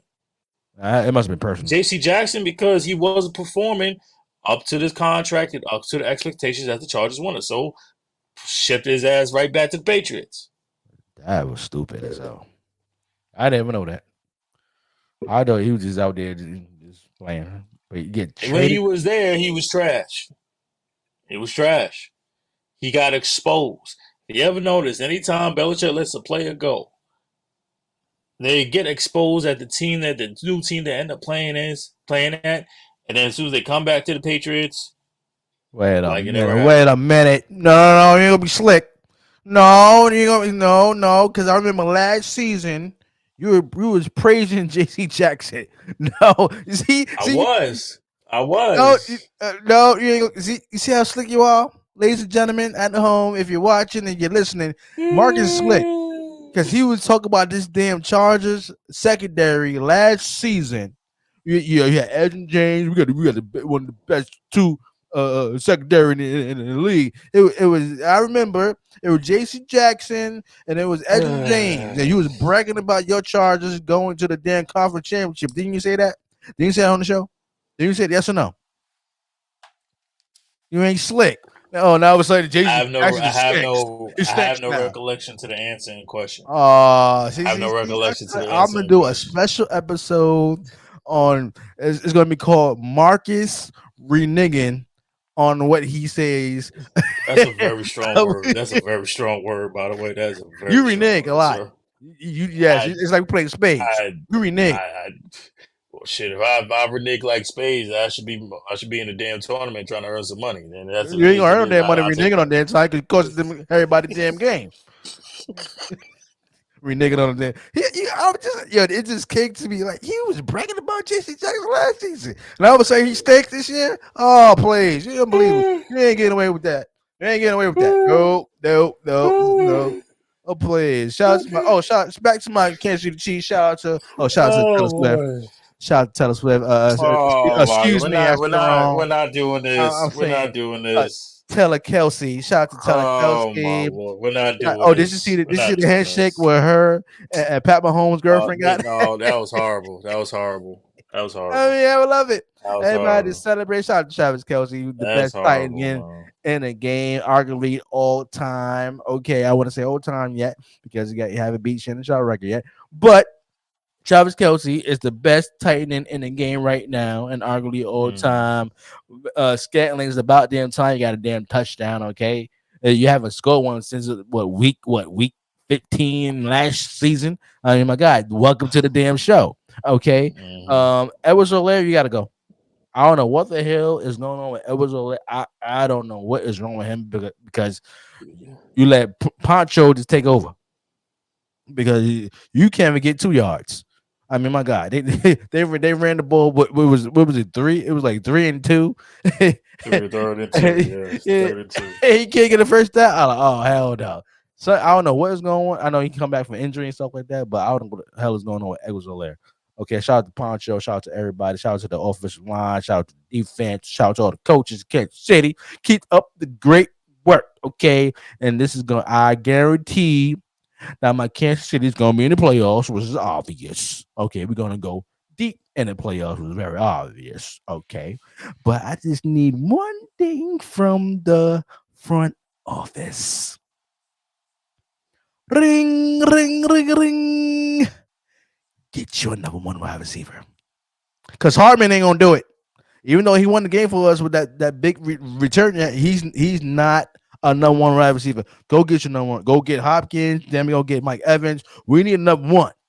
Number 1 wide receiver right now. And once we get a number 1 wide receiver, Lord have mercy, we're gonna repeat. The first time a repeat ever happened since the GOAT Tom Brady did it in 2002 and 2003. You can book it. You can book. There's nothing to do with this conversation. Jesus. Next game. Hey, first of all, watch him out. You're just greedy. You just want everybody. You're greedy. You just want not? everybody. Why not? What, the Kansas City Chiefs don't need number 1 wide receiver? They don't need a number 1 wide receiver. I mean, they do, but I said yes. you No just want everybody. Yes or no?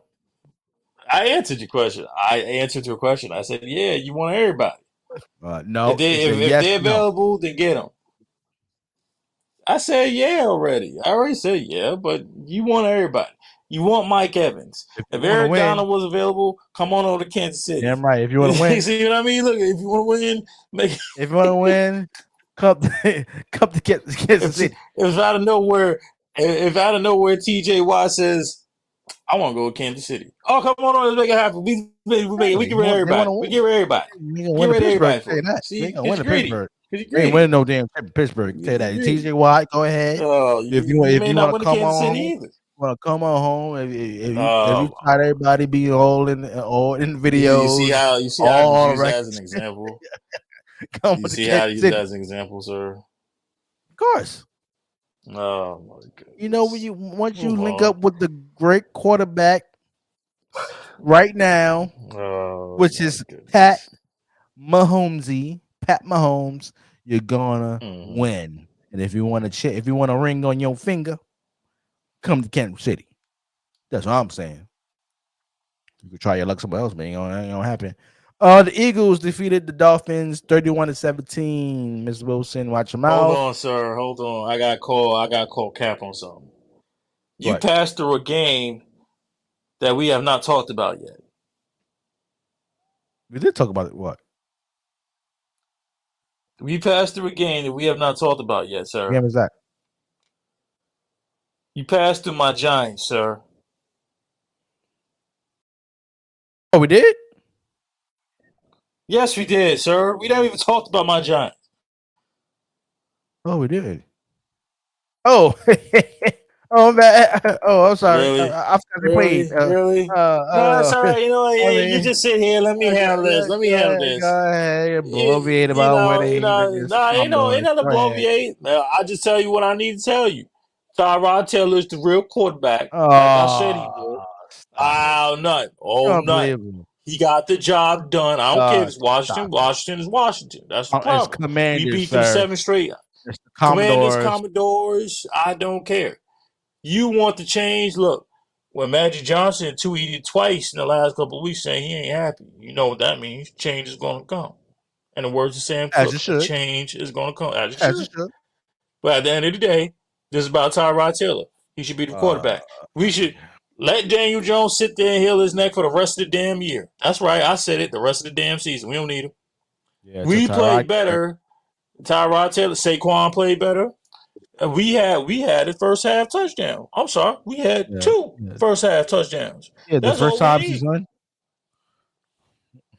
I don't remember. But nonetheless, it's been a while. We ain't had one in a while.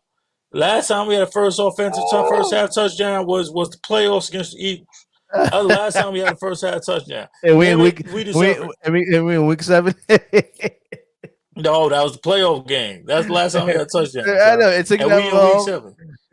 It took you Say what you want. Say what you want. Say what you want. I don't care. I don't care. Oh, I don't care. I'll take it. I will take it. Tyrod Taylor plays better under center than Daniel Jones does. Plain and simple. Washington is Washington. Hell, it should have been 28-7 if Kayvon Thibodeau would catch that interception, and he was wild. He was by himself. He could have walked to the end zone. Thibodeau, so he could have. He could have. Oh, don't start. Don't start that. Thibodeau. Don't start that. Don't hate. Don't stop it. Don't stop it. Okay. Good win by my Giants. Let Saquon be Saquon. Mm-hmm. Let Tyrod Taylor run the option. Let him plead the quarterback. Keep Daniel Jones off the field as long as possible. We are good without him. Plain and simple. Now you go ahead. You're unbelievable. You know why? No. You're unbelievable because you was actually bragging about your damn quarterback. Because it's the question I asked you last year. It's what I asked you last year. Okay, you was calling him Danny Pennies, and all of a sudden y'all started winning. He was back to dating dimes. Okay, and the off season, I said, Mr. Wilson, are you sure? I said, raise your hand if you're sure. If Daniel Jones is the answer going forward. And what did you say? What did you say? He said he deserved it. So that means he deserved his money. He deserved to be the starter. That's what you said. That's what you said. I didn't say he deserved his money. I didn't say he deserved his money. I didn't say he deserved $160 million. I didn't say that. Well, how much you think they're gonna pay him? Under $160 million, at least give him like a two-year contract, like $40-50 million. That's his contract right there. That's cool. You pay the rest of Saquon. And you said you was okay with it. Daniel Jones. I was not okay. I wasn't okay. I was definitely not okay with that $160 million contract. I was absolutely not okay with Daniel Jones being your quarterback. Oh, no, that's what you said, sir. And I said, raise your hand if you're sure. And you rose your damn hand, and now all of a sudden, Daniel Jones is hurt, and you got Tyrod Taylor with his injury prone having self. You never know. Watch him out, sir. You never know when he's going to get hurt with injury prone having self. Okay, anything can happen. Mm-hmm. Okay, now all of a sudden, Tyrod Taylor is a quarterback. Daniel Jones should take the damn year off because Tyrod Taylor is a. What happened? Tyrod Taylor get hurt. We will not sit here and talk about the negativity of Tyrod. No, I asked you a question. Answer the question. I don't know. So you're not calling Daniel Jones back? No. If his neck is healed and everything, you're not calling him back to start? Nah, we good on Daniel Jones. We good on. Oh, so you'll go with a third string quarterback? I go with third. I go to the backup. Damn it, if they have to call me, I'll come. I'll play. Stop the cap. Ain't no cap. I'm telling facts. I'm telling facts. Damn Giant fans. Stop the cap. Y'all some goddamn liars. Y'all some damn. How we liars? Damn well. I have sat here through pain. No, let me tell you something. As a Giant, we have sat here through pain in the rain, getting blown out 40-7. Watching our quarterback stink up the joint with turnover after turnover after interception, holding the ball for 15 to 30 freaking seconds long with no offense, with barely a decent offensive line, which is, by the way, got better all of a sudden. All of a sudden, he's not in the game. The offensive line plays way better. Tyrod Taylor only got sacked one time. Everybody knows that? He got sacked once. But Daniel Jones in the game? I'm just saying.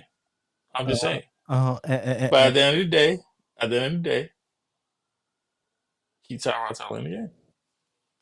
Let Daniel Jones stay as far away. Matter of fact, just go home.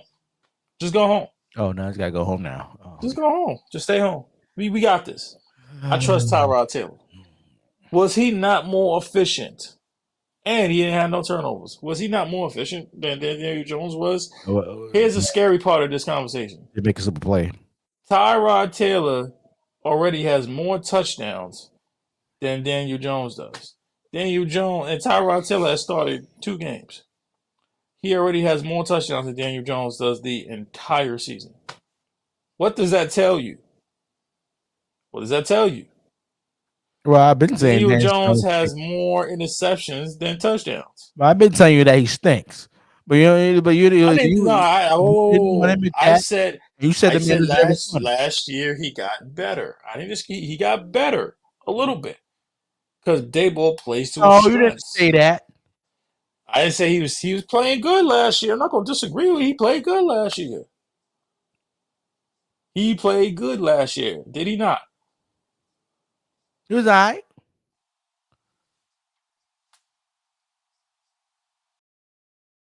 You know what I'm not all right with? Looking at you. You know what I'm not okay with? Looking at this same blank screen that can't see you moving. I'm not okay with that. Let's fix that real quick. Fix what? I can't see you moving. It's your screen, your face is frozen. That ain't me. That's your Wi-Fi, sir. No, it's my Wi-Fi. I just gotta look at you all frozen for the next 15, 20 minutes. Hey, me, that's your end. You need to fix that. I'm cool over here. I'm gonna call Cap on what you just said. Stop the cap. Because you was bragging about Daniel Jones last season. And I said it. All right, the man been with the team for 4 years. All of a sudden, he had one good year. This man deserved to be the starting quarterback for the team, and you said yes. You said yes on this show. You said yes. You know my memory bad. You know. Oh yeah. Okay. Now you got old timers now. You unbelievable. You unbelievable. Let's move on. Watch Commanders together. Get your shit together. The Vikings defeated the 49ers. Whoa. We ain't gonna talk about your shitty ass Dolphins? Oh, I'm sorry. First of all, watch your mouth. It was a bad game. It was a bad game. Yeah. It was a bad game. Bad game. This is gonna be a bad game. You're unbelievable, man. You're unbelievable. Doesn't matter. You're unbelievable, man. What? You're unbelievable, man. Matter of fact, hold that thought. I gotta go out, come back in. Hold on. I gotta come back in. This is great. It's driving me. It driving me crazy. You just trying to find something to argue about. Just trying to find something to argue about. That's all you do. It's cap. That's what it is. All cap. Ladies and gentlemen, make sure you go and subscribe to the podcast on all streaming platforms. You dig? Love each and every one of y'all who support the show. Shout out to my boy Wilson, man. Shout out to you, bro. Shout out to Steve Freeman as well. Your bills ain't doing so good. I'm sorry? No, I was giving shout outs. I was waiting for you to come back in. Who getting shout outs? My boy Wilson, who's a Giant fan like you. Watch your mouth. We won a game, sir. We won a game. But give us big news here. Feedback on the show. And shout out to Steve Freeman, who is a Bills fan. And having a little rough patch. But hope he ain't heard what I said about Buffalo might not make the playoffs. Did you hear that? Yeah, he's gonna hear it watching this episode. Oh shit. So yeah, Dolphins had a bad game. That's always a bad game. Oh, that's what we're gonna call it. That's what a bad game. We're still gonna win the AFC. Call it? We're still gonna win the AFC East. So I don't know what's the problem. Okay. See, I wanted y'all to win the game because I don't despise the Dolphins. I'm just not a fan of Tua. And I hate the Eagles. You know how I feel about the Eagles. I hate them dirty ass Eagles. I hate them. I despise them. I hate them dirty ass, dusty ass Eagles and their fans. That's just hate. Just how I feel in my blood. But nonetheless. Fix your mic. And Oh, reverbs. oh, damn it. See, I'm out here having technical difficulties. Is that better? Is it better now? Yes. Thank you, sir. I hate them dirty ass, dusty ass Eagles. They fans and their team. That's right. That's how I feel. No, as long as I'm a Giants fan, always gonna hate the Eagles. But not less. These damn Eagles got lucky. That's right, I said they got lucky. But I don't trust Tua. Why ain't Tua show up? It's prime times against his former quarterback. I mean, his former teammate in Alabama. This is an Alabama game, technically. If you really think about it, this is Alabama and Georgia game because you had all the defensive players and the Eagles. Half of them went to Georgia, and then you had the Alabama quarterbacks. I mean, one more thing. Can somebody stop A.J. Brown? This is getting annoying. Like, can somebody just put him on his ass? Not in the hospital. Just put him on his ass. Just shut him down one game. Just shut him down. He's annoying. He's really annoying. And I can't stand the Eagles because they just rub it in and they take it too far. But nice little win for the Eagles. Your Dolphins stink because it's been 2 games now when they get up against, I guess you want to call Buffalo competition. It's been 2 games now when they go against stiff competition or elite competition, if you want to include Buffalo with that. I don't. That they've gone against 2 teams with good records, and they have stunk up the joint, and they have not performed to the expectations that we have expected them to. But when it comes to the bad teams or the mediocre teams, y'all want to blow them out. You want to blow them out the door. Yeah, I want to know which team am I looking at. Am I looking at the high-flying Dolphins team that's going to score 50, 70 points against mediocre teams? Or it's the same team, Dolphins team, that's only going to put up 17, 21 points against elite teams, but then can't stop nobody on defense? That's all I want to know. You didn't watch them out. That's what you need to do. I gotta watch out. Don't be mad. I'm telling the truth. I'm telling the truth, sir. No, you're telling wrong. the truth. It was a bad game. It was a bad game. That's what it was. It was a bad game? Okay, we're going to see. We're going to see. Go ahead. The 49ers loses to the Vikings 22-17, which take on this game. My lady's not happy because, she's a 49ers fan, so she's pissed. So I got to deal with that. Kirk Cousins finally got a win. Hold on. Fix your mic again. I can't hear reverbs. Can you hear me now? Can you hear me now? Yeah, you go ahead. Kirk Cousins finally got a dub on Monday Night Football. I mean, congratulations. Back-to-back losses for San Francisco. This is a humble. I think San Francisco will be just fine. I think there's nothing wrong with back-to-back losses. I still think San Francisco is the second best team or the best team in the NFC. I don't think that changes anything with this loss against Minnesota. I think this is not. I don't even want to call it a trap game because they only lost by a couple points. They only lost by 4 or 5 points. 22-19, 4 points. They could easily win this game with a touchdown. That kicker, Jake Moody, needs to go. Fast in a hurry. He needs to go. That's back-to-back field goals multiple times that you have missed. You saw what the Rams did when they released Brett Maher. They kicked his ass out the door. He missed 2 field goals and an extra point. The same dude that was signed with Dallas a couple years ago, he missed them extra points in the games against Tom Brady last game. They kicked his ass out the door. He signed with the Rams. He missed 2 extra points and 2 field goals, Jeff. They kicked his ass out the door. They said, "We are done with you." Released him and everything. And let him keep his money. So, Jake Moody needs to go. I don't care if you're a rookie. You got to go. You got to learn how to make field goals. If you can do it in college, you can do it in the NFL. Overall, San Francisco will be just fine. You take away that, I guess you want to say, interception / catch by Jordan Addison. I thought it was an interception, and he just snatched it out of his arms and turned to the touchdown. The fact that Kirk Cousins wasn't sacked the entire game is very alarming to me. You hear me, Jeff? Yeah. Kirk Cousins was not sacked the entire football game against the San Francisco 49ers. I find that highly alarming. Just like I found it alarming last Sunday, when the damn Dolphins got 10 penalties and the Eagles had 0. What's wrong? You mean to tell me the NFL team ain't get one penalty the entire game? Nobody else found that a problem? The Dolphins had 10 penalties for 70 yards Sunday night. And the Eagles had 0 the entire game. Ain't no way in hell that's true. I saw a video. There was a lot of holding calls. Especially in the first half. Yeah, I agree with you. Especially in the first half. Ain't no way in hell. You mean to tell me a whole entire game the Philadelphia Eagles didn't get not one holding call? Not one call. Not one penalty.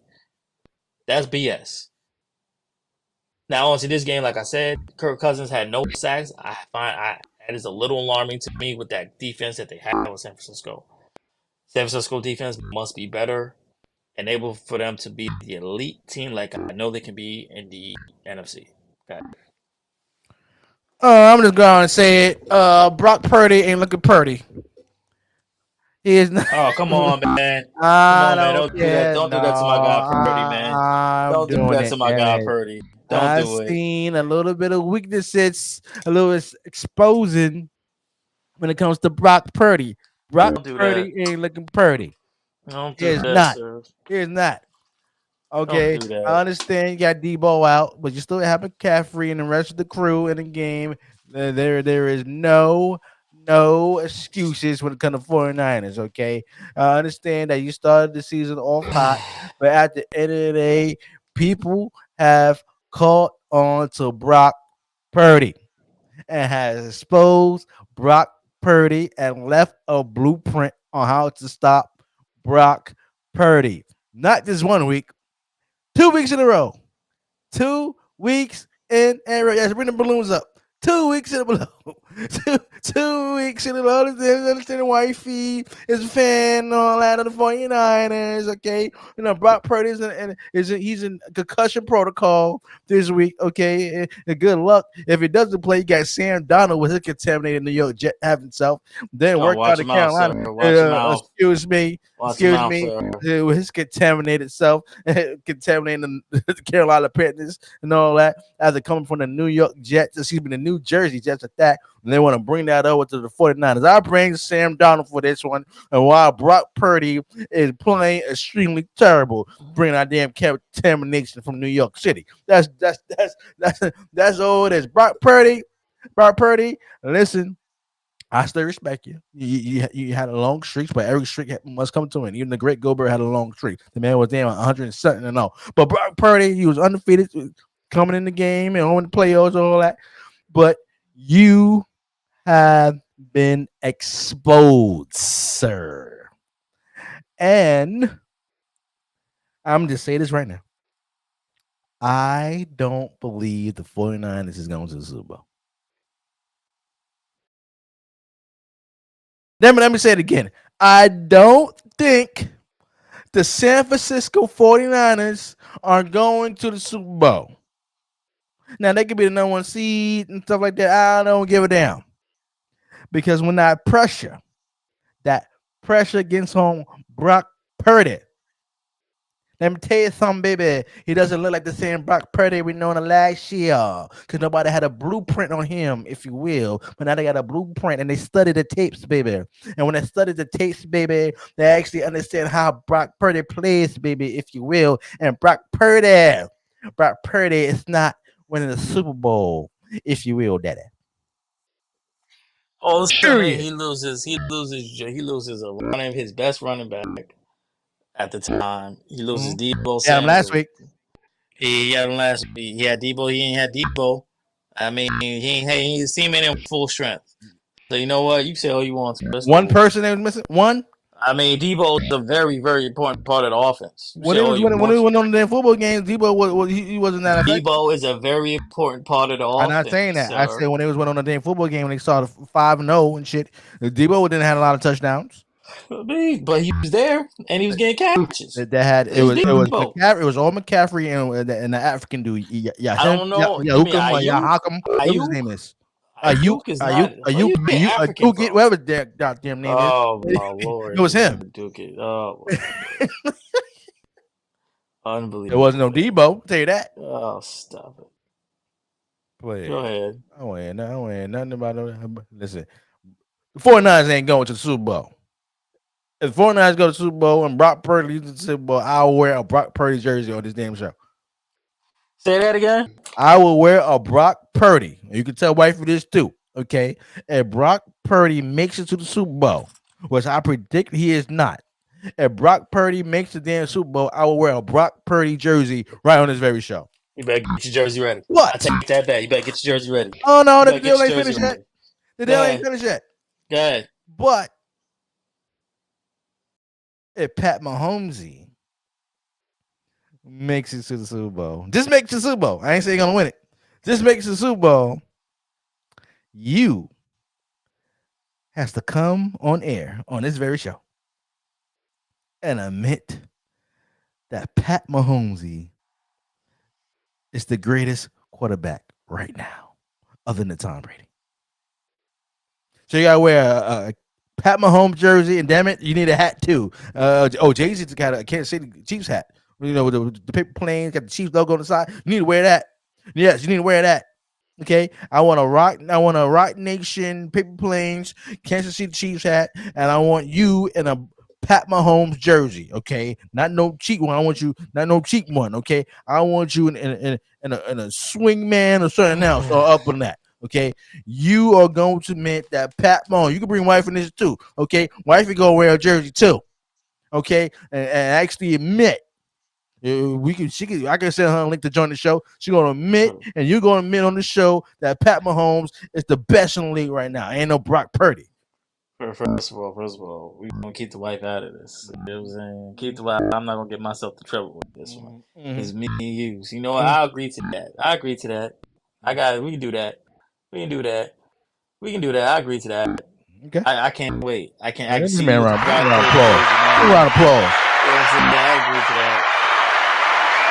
I agree to that. But you will never, ever hear me say that all that old geese is good. Never. Because he's not. Never, ever. Watch him out. I ain't watching nothing. Watch him out. I'm glad you ain't say that was part of the bet because it's too late now. What's done is done. No, I'm talking about right now. Everybody knows Tom Brady. I know. The best quarterback in the league. He's the GOAT in the league right now. Pat Mahomes is the GOAT in the league right now. Yeah. Oh, please. Yeah. He number 2. All right. Quick takes. He number 2. Quick takes. Okay, we got the game going on right now. We got the Buffalo Bills, who are 4-3, are winning against the Buccaneers. It's halftime. 17-10. Who you have winning? What's the score? I'm gonna go with the Bucs to beat the Bills. 20-17. I'm sorry, I'll take it back. Bucs beat the Bills 24-20. I'm gonna go with the Bills on this one. I'm gonna go 27 to 20. Sunday game. You picking the Bills? Yeah, they at home too. Okay. Well, that's Buffalo. I'll tell you that. Go ahead. We got the Panthers who are 0-6 against the Texans who are 3-3 in Carolina. Who you have winning? What's the score? Who's playing? Texans and who? Panthers. Oh, Texans beat the Panthers 30-10. I got the Texans beating them. I'm gonna go 35-13.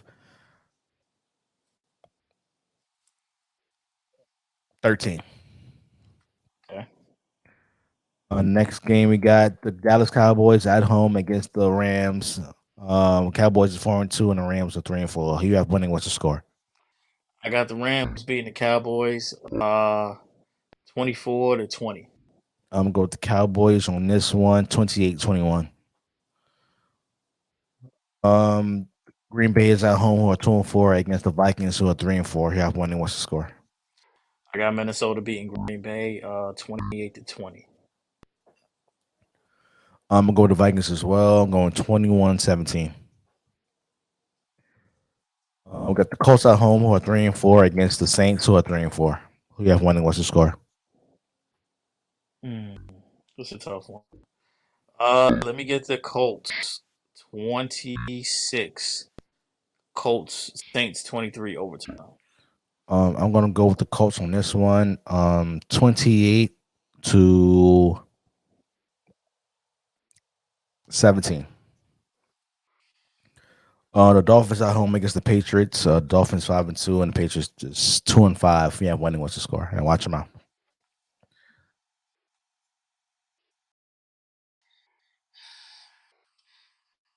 I'm gonna go with the Dolphins to win 28-20.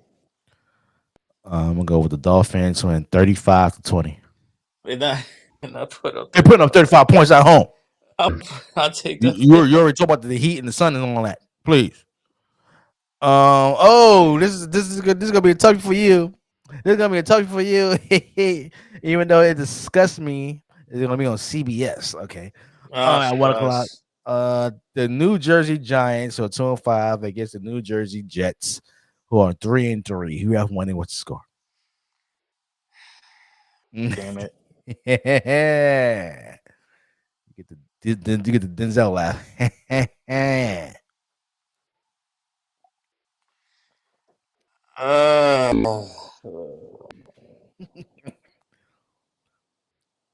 Damn it, man. I'm gonna go with my Giants with the upset. 19-16 overtime. Somebody got to win. It's gonna be a close game. So I'm gonna go. I'm gonna go with the Jets on this one. You know, it disgusts me picking a winner. I'm gonna go with the Jets on this one. I'm gonna go 14-10. You think it's gonna be that low scoring of a game? Yeah, both defenses, please. Oh, so be respectful, so don't be disrespectful. Oh, I said both defenses. That's gonna No, come down to no, defense. that's still disrespectful, sir. No disrespect. Oh my goodness. We got the Steelers at home who are 4-2 against the Jaguars who are 5-2. We have winning. What's the score? I'm going with the Steelers. Steelers over the Jaguars. Yes, Jaguars won 1-4 in a row, but I'm going with the Steelers. Upset their victory, 28-24. I'm gonna go with the Jaguars on this one. Close game. I'm gonna go 20-23. We got the Titans at home who are 2-4 against the Falcons who are 4-3. Who have winning? What's the score? No Tannehill's not playing, so they're going with the rookie Will Levis. I don't think it's gonna matter. What the hell happened to the other guy?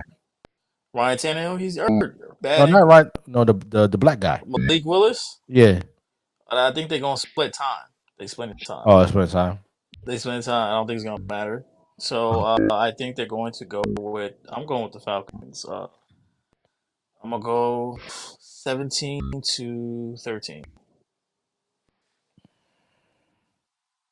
I'm gonna go with the Falcons on this one. I'm gonna go 17-13. The Commodores is at home. The Commanders are 3-4. The Eagles 6-1. Who you have winning? What's the score?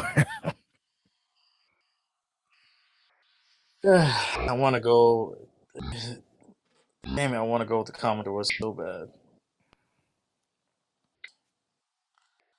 I have to go with I'm going with the Commodore. I can't. I really can't. You're a hater.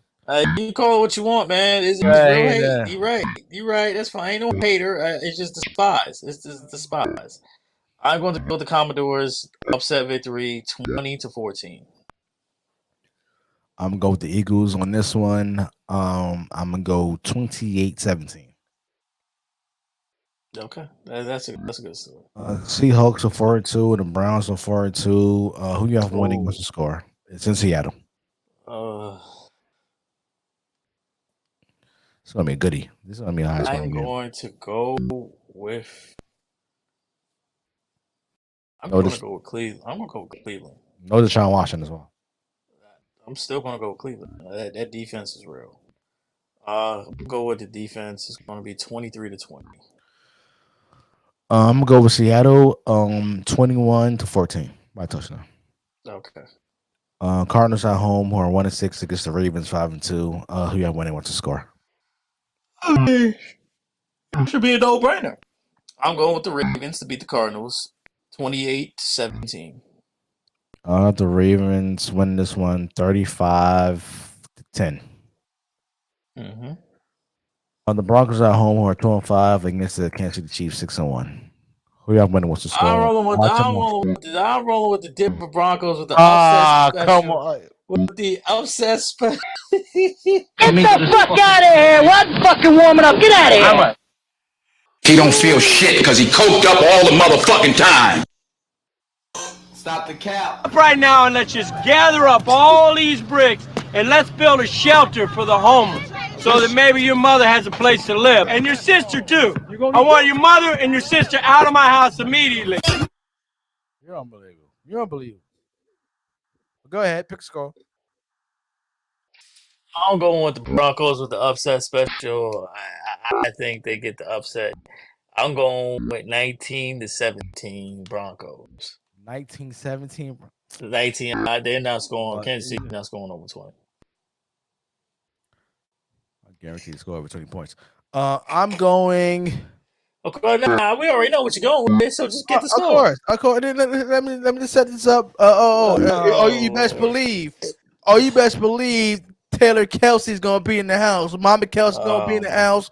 Pat Mahomes and the rest of the family crew gonna be in the house. Okay, this is the 4:00 game. Okay, this is a slot that the Jets and the Giants don't really get that much. Okay, this is Kansas City Chiefs, ladies and gentlemen. These are the defending Super Bowl champions. Okay, they are 6-1. Okay, you saw last week what they did. Okay, I'm going with Pat Mahomes and the crew going to eliminate the Denver Broncos. They're putting up 28 points, and the Broncos going to put up 10.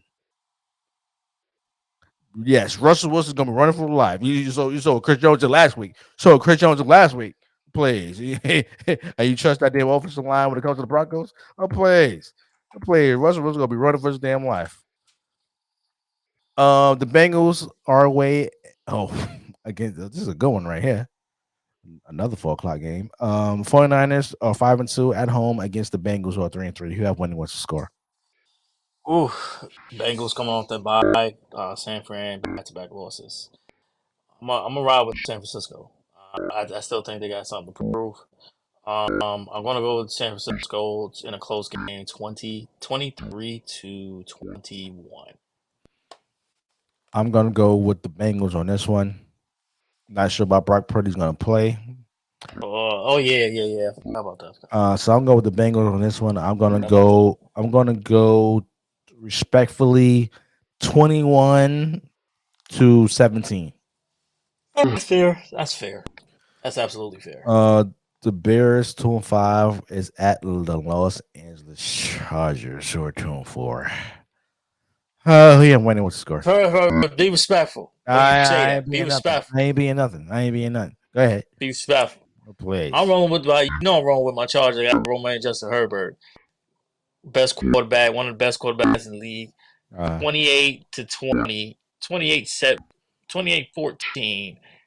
Los Angeles Chargers. Don't be disrespectful.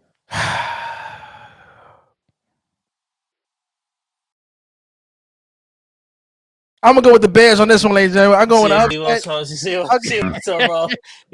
I'm going upset on this one.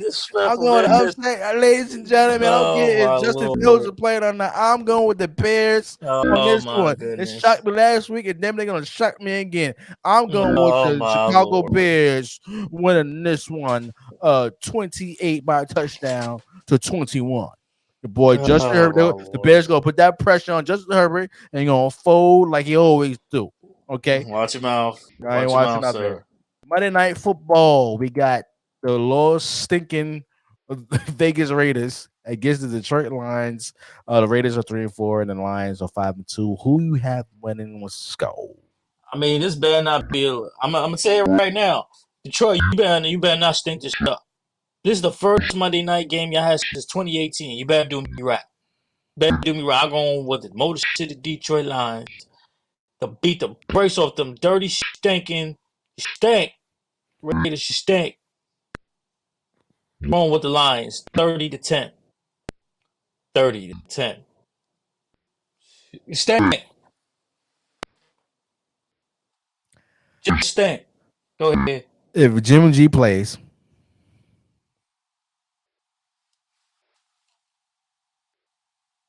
I'm going with the Raiders with an upset on this one. Damn it. I'm going with the Raiders on this one because you damn Detroit Lions fans, y'all been smelling yourself too much. Okay, you having the first successful season you had since even Megatron was there in the damn first place. I've been like a damn decade up till. Okay, I'm going with the Lost Sticking Raiders on this one. I'm going with an upset, ladies and gentlemen. I'm going 21-16 Raiders. As you know, ladies and gentlemen, the NBA season had kicked off. I'm gonna go with Tuesday game of the results. Give our prediction. I'll actually recap on that. We had the opening game. We saw the banner being put up in the ceiling. The Denver Nuggets against the Los Angeles Lakers. They beat the Lakers 119-107. Mr. Wilson, what was your take on this game? The damn Denver Nuggets might still be the best team in the Western Conference. I mean, unless you can get somebody to tell me otherwise, there's nothing you can do to stop Jokic. Okay. Nothing. We get to the next game. Before you say, you're going to ask me a question, you're going to disagree with me. I know you're going to disagree with me. That's cool. You got another team in mind. There's nothing and nobody can do to stop Jokic. He's going to pass the ball. He's going to hit you on the mid. He's going to hit you on the post. He's going to hit you in the mid-range. And then he's going to hit you from 3. And then he's going to hit you from the free throw line. You can't do nothing about it. And the way he plays the game is seriously methodical, and there ain't nothing you can do about it. This team with Murray and Michael Porter, Aaron Gordon, and I thought that losing Bruce Brown and Jeff Green would hurt them. So far, like nothing ain't happened. Now these young kids gonna have to step up. The Peyton Watsons, the Christian Brown. Shout out to Christian Brown. You come from winning the national championship at Kansas, straight to an NBA championship. I mean, you can't go any higher than that. Maybe go back to back now. Now he's gonna have to get some more minutes. You still got Reggie Jackson. He's very reliable, but he's still reliable. Zeke Nnaji, whatever his name is, he's okay. But it's very Denver is very legit, no matter what. Now on to the Lakers side. Damn it, we've been talking about it. I'm sure y'all watch all the media. I watched this game. Anthony Davis is a problem. No fucking excuse. And I'm cussing. No excuse for you to go 0-6 in the whole second half. And the worst part is, you ain't getting no rebounds, bro. You ain't getting no boards. You ain't getting no points or no boards. You had 17 at halftime, and you had 17 for the rest of the game. Once again, the old king has to step up for the team and provide and do what you can't do, especially when you just got that contract in the offseason. I mean, what's the problem now? Before it was, he always had injury problems. He's injury prone. And, he probably played too many games. It's been the first damn game. First game. And you do the same crap we did last year. That means tonight he going to ball out. You know what that also means, Jeff? That also means that LeBron can't rely on this dude. Because he is like Six Flags. He is the roller coaster. He is street clothes. I mean, the rest of the team did they part. But AD's supposed to be the man, right? We talked about AD profusely on this damn show. Because I do call him street clothes. Because I know he can be better than that. He's a dog when you need to be. We just want enough of this damn inconsistency. It's the first damn game of the season. And you're already pulling this? After you just got the contract. After I literally watched him talk all this talk about the Nuggets. Oh, we saw what they did at the parade, and we days do, and me and Brown was talking, and they said we got something for him. Well, what happened? Particularly the second half. First half, you was okay. You came out, you was smoking guns, you was good. I was like, all right, I see this I like this AD. But then the second half came, you ain't score a bucket or you ain't get no boards. The points to me is already alarming, but the worst part is you ain't get boards. You ain't had zero, you had no rebounds the second half.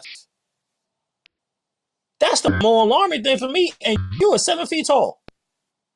And you ain't got no boards. They need to figure the shit out tonight. Ahora. Because LeBron ain't got time for this shit. The man about to be 40 years old. Figure it out, Dave Brown. We can't even call him the Brown no more. Figure it out, AD. Figure it out, Six Flags. Get together. Because the team is good. Austin Reeves, worth the contract. Hachimura, did what he need to do. Christian Wood, Jackson Hayes, D'Angelo Russell, you know, he still might be a trade piece if shit continues. But everybody else did their part. You the only one. Go ahead. It's on you, brother.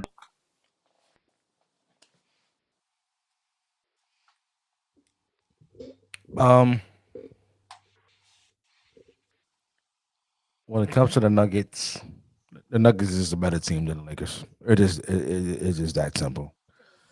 I guess they mean when they say they are they daddy. They daddy. Just say that. I ain't saying that, but I mean that's what they were saying. We all know they daddy. The Nuggets overall is just a better team than the Lakers. Period. Even though the Lakers made some big changes in the offseason, added some key players like Woodson and crew, but they're not better than the Nuggets. Period. In order to beat a team like the Nuggets, they need somebody that actually can. They need a defensive juggernaut like they had with Dwight Howard. I know Dwight Howard is going through his personal issues in court. We're gonna leave that alone. We're gonna leave that alone. In media, and we're gonna leave that alone. But if they had somebody that defensively is a person that can actually stop like a Jokic, like he did in that conference finals that year when the Lakers won the championship in the bubble. Yeah. But other than that, if they don't make any key adjustments to their roster, they're adding a big man like that, then I don't see the Lakers going very far, even though they made it to the conference finals last year. If they bump into the Nuggets, they get washed. Anthony Davis. I don't know where I stand with Anthony Davis right now. You know where you stand with. You know where you stand. He been talking. Hold on. He been talking. He been working out. He feel like he's in better shape. He has been in the last couple of years since he won a damn title. Anthony Davis had on multiple occasions talking about how he's going to play better for the Lakers, and he has not been up to snuff. It's the first game of the season. I'm not going to say Anthony Davis is not going to have a good season, but what you have shown so far against the Nuggets, who is competition against y'all, and who you have a hurdle you have to get over. In the playoffs, like I said, I don't judge teams during the regular season, but if you play like you did and going into the playoffs, you bump into the Nuggets, first of all, you don't deserve that damn money. You're stealing money from the Lakers. That's number one. And number two, the Lakers would have to make a decision on Anthony Davis. He's from Chicago. LeBron don't have enough time.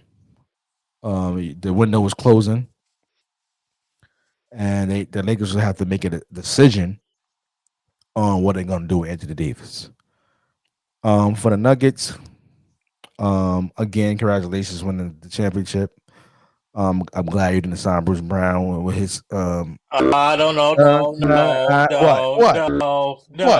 No. It was a smart move. All you had to say is congratulations. You ain't got to go no further. He wasn't there. I know where you're going. Yes, I was there. No, I said Bruce Brown wasn't there. He wasn't there. Don't do it. Don't he's you say Indiana. Leave it alone. He's in Indiana. Leave it alone. He's in Indiana. Bruce ain't do nothing to you. Bruce ain't do nothing to you. Yes, he did. No. Don't get me started, please. Not hurt Kevin Durant. He has not done nothing to you. Not once, but twice. Oh my God! All of a sudden, he's playing with the Nuggets. He don't hurt anybody on the damn Nuggets. Last season, winning the damn championship. It's not a conspiracy to me. Bruce ain't done nothing to you. He done nothing to you. He hurt Kevin Durant. Not once, but twice. Please, I want to hear that nonsense, okay, sir? I want to hear that nonsense, okay? But shout out to the Nuggets. Winning that game. The second doubleheader game was the Golden State Warriors loses to the Suns 108 to 104. Quick take. What was your take on this game? Oh, you mean your Suns? Your Phoenix Suns? Yeah, my Phoenix Suns and watch Oh, please. I mean, KD's first game since what, 2018, 2017? I mean, KD had a nice couple buckets. I admit it to you. Watanabe looks very good. Watanabe. He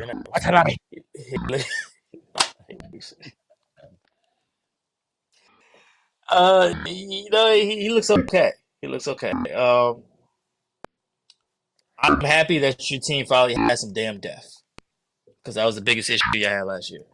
Mm-hmm. It's going to take time. Obviously, I don't know what's going on. What the hell's going on with Bradley Beal? Like what happened? Like, is he okay?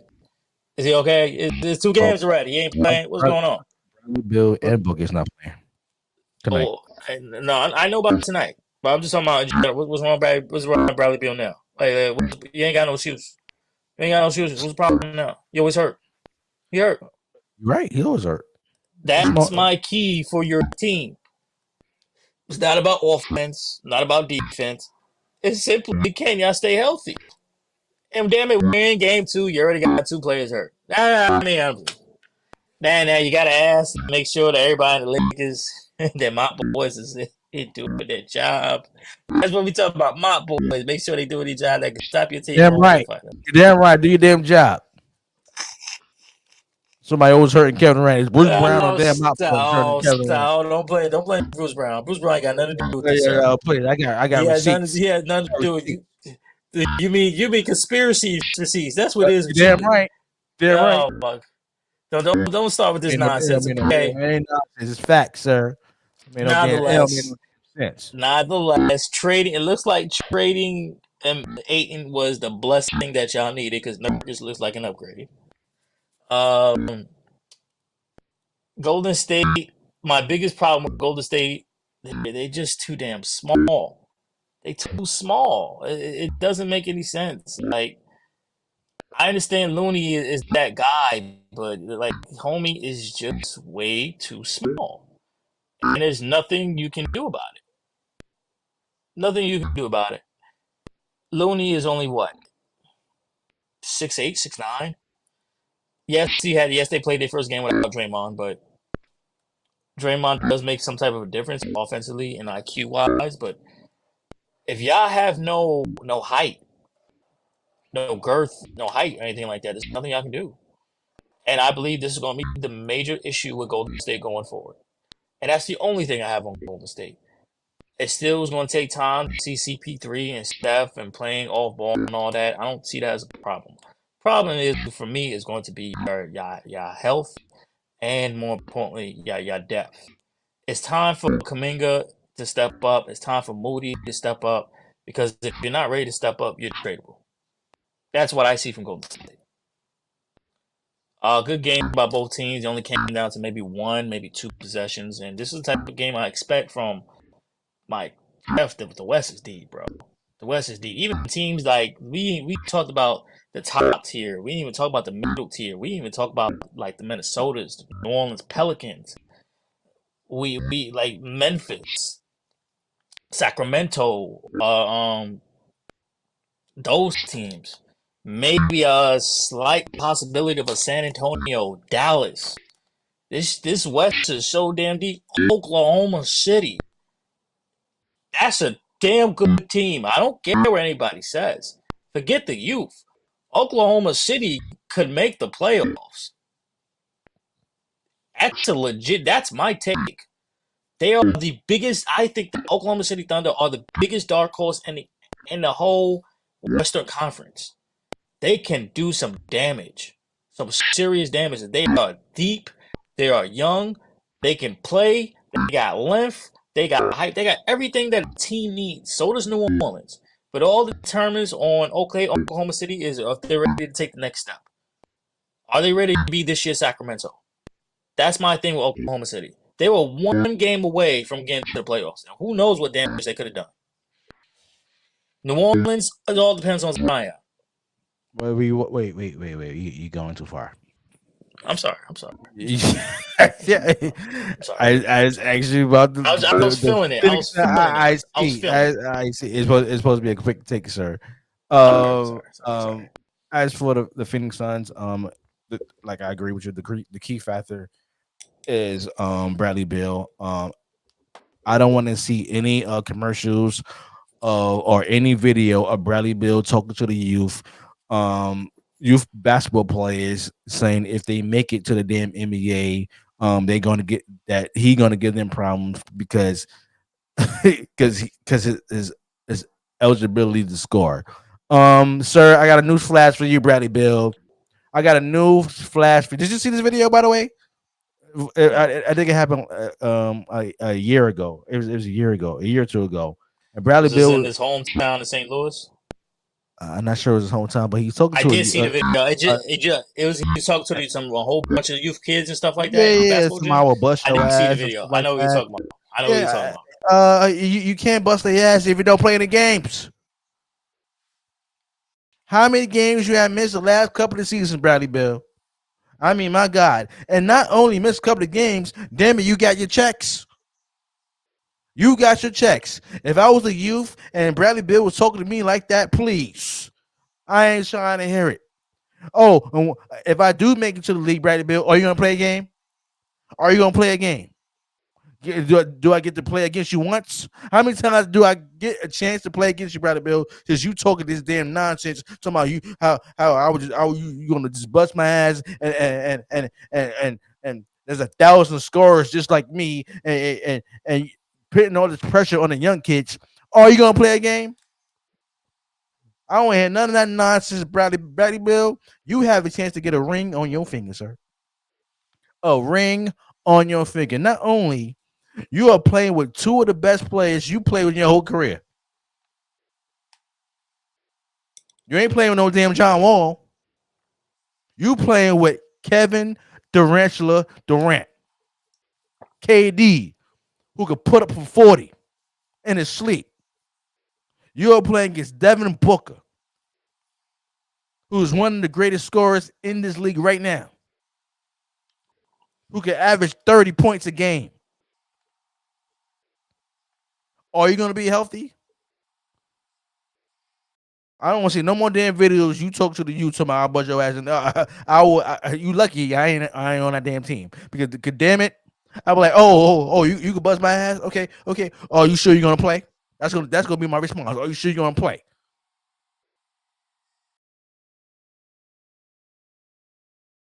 When it comes to the Warriors, I agree with you. They don't have depth, but everybody is small. They misses something like a JaVale McGee or something like that. Well, you can't get him because he's in Sacramento. No, I get that. I'm just saying they miss like a type of player like him. Right. That's really all they needed. They should have never let him go in the first place when he won the championship with him. Exactly. They never should have let him go. They didn't want to pay him. That's Draymond. Does it matter to you, real quick? Does it matter to you Draymond didn't play this game? Do you think that was a factor? Oh my God. Yeah, that's a factor. Draymond's always a factor. That's one of the best defensive players. Period. Just wanted to know. Or you think it didn't matter because they're so small? And who can facilitate the ball? But Draymond can get rebounds. and he can push him. He's another version of Chris Paul, but he's a two-way player. does more. He can play good defense, and he's an offensive player as well. He can bring the ball up. Don't have to put much pressure on Chris Paul or Stephon. Oh, I mean, I was about to say Stephon Marbury. I don't know what the hell that came from. Steph Curry. Yeah, he could take pressure off them just like Chris Paul could take pressure over Steph Curry. Don't have to bring the ball up and have to go around all the damn screens and stuff like that. It's a little less energy that they putting out there. But once Draymond come back, I think they would be very okay. But they do need a big man that can get some rebounds, could push the pace like that, and who could be I would say who could score a little, but he doesn't have to be a great scorer, but could get you that lob threat and stuff like that. They need a type of player like that, like a JaVale McGee. If they get that. The next Wednesday night games, real quick takes. The Magic defeated the Rockets 116-86. What's your take on this game? Real quick, Orlando's a good team. They got a lot of interchangeable positions. I saw the highlights of this game. Good team win. Not really. I don't think anybody stood out in this game. For Houston, I think this is as expected. What we expect, from Houston. Not a lot of wins. It's just a lot of development. I don't know how you're going to compete in the deep Western Conference. Not even with the mid tier teams when you're so young and your oldest player is only Fred VanVleet. He's only 28, bro. So, I mean, he does have a world championship, so he has a lot of here, but with the rest of the team, and good luck with Dylan Brooks. Good luck. That's all I'm saying. Good luck with Dylan Brooks. Cole Anthony had 20 points in this game. He had 8 rebounds and 2 assists. Shout out to Anthony Cole. I like Cole. Got that contract extension. Even though his father played for the Knicks, but that's our discussion. I'm just saying. I'm just saying. If I play with that, you're just so petty. Why you got to do with the conversation? What I got to do with it? What I got to do with it? It's not a fact. But what I got to do with it though? What I do with last night's game? What I got to do with last night's game? His father got by the Knicks. He played for the Knicks. Okay, yes or no? For his daddy, if it was for his daddy putting that mindset in the game, he won't be where he at right now. He won't be where he at right now. You just got so much hate. He can't pick too much because he did lose in the finals. But anyway, next game, your New Jersey Knicks loses to the Boston Celtics 108-104. Mr. Wilson, just real go quick. First. Just go first. Oh, you want me to go first? Just go. You're damn right. I'm going first, ladies and gentlemen. I predicted on this very show that Porzingis was going to put up 25 plus points against his ex team. Him just being on the Maxwell Garden floor. How much it make me nauseous this mission and then Maxwell Garden. But he was there, ladies and gentlemen. He actually succeeded and actually shook off that rust and shook off that damn contamination in New York City in Maxwell Garden against the orange and blue New York Knickerbockers. Okay, shout out to Porzingis, who was just dugging on people, shooting deep threes. I didn't even know he had a range like that. Because playing for the Knicks, they don't bring to your full potential. But Porzingis actually was shooting deep threes there. I thought he damn Kevin Durant out there. I mean, shout out to Porzingis, shout out to Tatum. Jason Tatum had 34 points, 11 rebounds, 4 assists. Emmanuel Quickie, who's your sixth man, had 24 points, 6 rebounds, and 4 assists. Is that it? Is that it? Okay, your boy RJ Barrett, he ain't played very well. Randall, everybody was missing damn free throws in the first half. I mean, all game I missed like 12 or 13 free throws. I mean, my God. I mean, talk about a first game. I'm so happy the Knicks did win this game because you know why? If they would have beat one of the top 2 teams in the Eastern Conference, which is the Boston Celtics, they would have been blocking 34th Street like no other. They just would have been blocking 34th Street like no other and celebrating because they won the first game of the damn season. It's just disgusting. And when I went to work today, ladies and gentlemen, when I went to work, people who are Knicks fans were ducking me. Okay, they just hiding. I was just looking for everybody. Everybody was hiding. There's some real New York fans who are actually not delusional, other than my brother Mark. He's not delusional. Okay. Everybody at work was like, oh yeah, it's about Celtics. I expect us to lose this one. At least they keep it real. But nobody like Mark. We're gonna win this game. This man called me a half hour before the game. This man was contaminated in his snapback hat. He had his RJ Barrett jersey with this more contamination like that. He was a little nervous. He was a little nervous, but he was actually making it seem like the Knicks could actually win this game. Okay, that's what Marcus and them other delusional Knicks fans think. Okay, it is they can actually win the game because some people predicted that the New York Knicks would go to the Eastern Conference final place. They ain't going no damn way. They're just gonna disappoint like they normally do. They're allergic to success. They're allergic to prosperity. The New York Knicks ain't going nowhere. They stink. Period. Go ahead.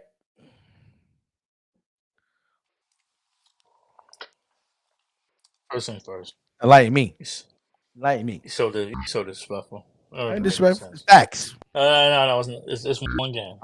Okay. I don't like the fact that we miss a lot of damn free throws. Right now, if I'm assistant coach, everybody not leaving that building. Everybody going to go free throw line. Everybody shooting extra free throws, at least 100 to 500 free throws. Everybody from our best player to our second best player to hell. Everybody miss free throws. Mitchell Robinson is expected. Unfortunately, he's true. I still think the man still got butterfingers. I don't know why. He need to learn how to catch a goddamn ball. He does everything else well except for shoot. Julius Randle. Julius, my brother. I appreciate you going back to the basket because you are strong and powerful. However, you just made history last night. It's only one game. You are the fourth person in NBA history. I don't know if you know this, Jeff. Julius Randle was now in the record books for a negative reason. The fourth player in NBA history since its inception to shoot under 25% or lower, as well as shoot under 25% from the free throw line, with 10 attempts or more. It has only been done 4 times. So you shot under 20, not even under 50%. You shot under 25% from the free throw line and 25% average field goal wise. So that means your ass sucked last night. I need you to get back to work. It's one game. Brunson started off. You get a pass, brother, because you should have been all NBA. You should have been an All Star. Should have been. But it's a conspiracy because they don't want 2 Knicks. And it's probably by this brother right here to my left because he probably conspired to do it. He's smiling because he knows the truth. Because he probably had we don't want 2 Knicks in. We don't need 2 Knicks in the All-Star game. It's illegal. It's illegal like propaganda. It's illegal. It's illegal like Donald Trump trying to run for president again. It's illegal. I mean, the whole team needs to go back and learn how to make free throws because it's atrocious. We were up. We did everything right, regardless of we had bad shooting night. And we were still up on the Boston Celtics. Now, I got questions about the Celtics, and I know it's only game 1. But I said Jaylen Brown was not the Jaylen Brown I expected him to be because he had some, deer in the headlight type moments. I am a little upset, but it's okay. It's just one game. I'm going to say something right now. And Jeff Pan's about to be on the clicker like he always is. I think my New York Knicks will be the 3rd best team in the Eastern Conference by the end of this playoffs. The 3rd best team in the Eastern Conference. That's right. I said it. I said, no, wait. Get the fuck out of here! What fucking warming up? Get out of here! I think we'll be the third best team in the Eastern Conference. That's right, I said it. Stop the cap. There ain't no cap. Why can I feel this way about my Knicks? Okay? Stop the cap. Look, after there's Milwaukee, there's Boston. Or Boston, Milwaukee. Nobody's better than them two teams. We don't. Philadelphia just lost, so we don't know about Philly. Philly, I don't know how bad it's getting. It's getting bad. You're not even letting James Harden on the damn plane. I mean, that's pretty bad right now. Do you trust Cleveland? We beat Cleveland last year. Miami lost a lot. Miami lost a lot. Okay? We are the third best team in the Eastern Conference. Okay? I don't want to hear it. It's one game. I will say it one more time. We will be the third best team in the Eastern Conference. He don't feel shit because he coked up all the motherfucking time. It's one game. I had to think about it. We had to win. We had to dub. All we had to do was make a couple free throws, and we had this. Jeff is absolutely right. I'll be rubbing it in. I've been on my way downtown 34th Street. I've been on my way downtown with my jersey, my fitted, my jacket on, my starfishes. I've been downtown 34th Street, ladies and gentlemen. That's a fact. I've been right there, crowding up, taking up 34th Street, FaceTiming while I'm doing it. That's right. Rubbing it in. Rub it in. Because nobody expected us to be up on Boston. Nobody expected us, but I did. I was a little nervous, but you know what? That nerves would have went after that third quarter. This is not a quick take. This is a real take. And then when we lost, it was a conspiracy because of them stupid ass refs again. What? That's right. It was a conspiracy to some stupid ass refs calling bogus fouls. Would you be serious? I am being serious. Would you see the serious look on my face? I'm serious. Please, no I'm bogus dead calls. serious. I'm dead serious. We should have won that game with them bogus ass refs. Them Tim Donahue type refs cheated us out. They screwed my man Jalen Brunson, calling it a flop call when he shooting the ball. Flop. And then Jason, it wasn't a flop. Jason Tatum pushed him to the floor. No, he Jason Tatum did not. pushed him on the floor. Oh, stop you can watch the replay. While he's coming down, Jason Tatum takes his arm and pushes him on the floor. That ain't no flop. That's a real foul.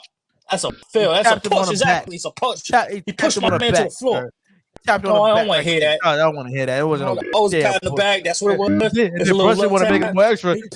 Oh, please! I want to hear that. Oh, please! Ain't no flop. Ain't no flop. And then you gonna find my man DiVincenzo $20,000. Good. Then you gonna find my man. Then you gonna find people on the first game. Yes. That was bullshit. That's bogus. That's bull. That's bull. This ain't the end. You should tell that to all LeBron James, where everybody always flopping. But when it comes in this, you gonna find people. Your Knicks and Jalen Brunson. That's what we're talking about. Stop the cat. We gonna be all right. We gonna be all right. Okay. We gonna be all right. Oh, sure. Yes. We gonna be all right. You see this, ladies and gentlemen? See, this is what's wrong with these damn Knicks fans. You see that? You see that? See. As a brother, I try to help my brother, Mr. Wilson. I try to help him, but no. You know, I try to get him out of all this misery, depression, and try to make him get a new team that will make him happy. But no, the contamination and the virus of being a New York Knicks fan, it does not go away. It's not curable. It is not curable.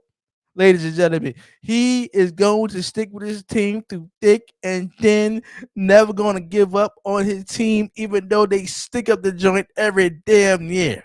I don't care if they're winning, okay? They are not winning the championship. When I see about winning, they probably go to the first round. I didn't know they did last couple of years, or they probably go to second round. They actually won their first playoff game in damn a decade. That season, finally won a first round series. Finally won a first round series in a damn decade. Okay, this man, once they won a damn first round series against Cleveland, this man was talking about they were doing the East Conference Finals. See, he skipped the second round and went to the Eastern Conference Final. And before the damn season started, yeah, people like Mr. Wilson and Spike Lee and Fat Joe, all the contaminated Knicks fans talk about before the season started. going to the Eastern Conference Final. You know how disgusting that is. Do you understand how disappointing that is? Because they never learned a lesson. They never learned a lesson. Anyway, quick take. The Pacers with Opie Teller defeated the Wizards 143. Topping. Opie Teller. Opie beat the Wizards 143 to 120. Real quick take. First of all, put some respect on Obi Toppin, man. I Obi ain't putting no Toppin. respect on nothing. I ain't putting no respect on nothing. It's Obi Toppin and Bruce Brown. Opie Teller, he's in Mayberry. He's in Indiana. He eating unmade pies right now. That's what he eating. Oh my God! You are such a hater. You know, hater. And then put who led the team in scoring? My man Bruce Brown. My man Bruce Brown, baby. Show that he gonna be worth that. I'm surprised See, he there hurt. you go. See, there you go. See, there you go. And Burton Here Weber's you in, go. but I'm surprised he didn't hurt him. Here you go. See, there you go. I'm surprised he hurt Opie Teller yet. Have you not heard of forgiveness, sir? Nope. Why can't you forgive? Nope. Why you can't forgive? Nope. Why you can't forgive and let go? Because the Bruce Brown You worse than Shaq. You're damn you worse right. than Shaq and Steve Nash in 2004. You're damn right. Shaq won that MVP that year. You should have won it. You got screwed.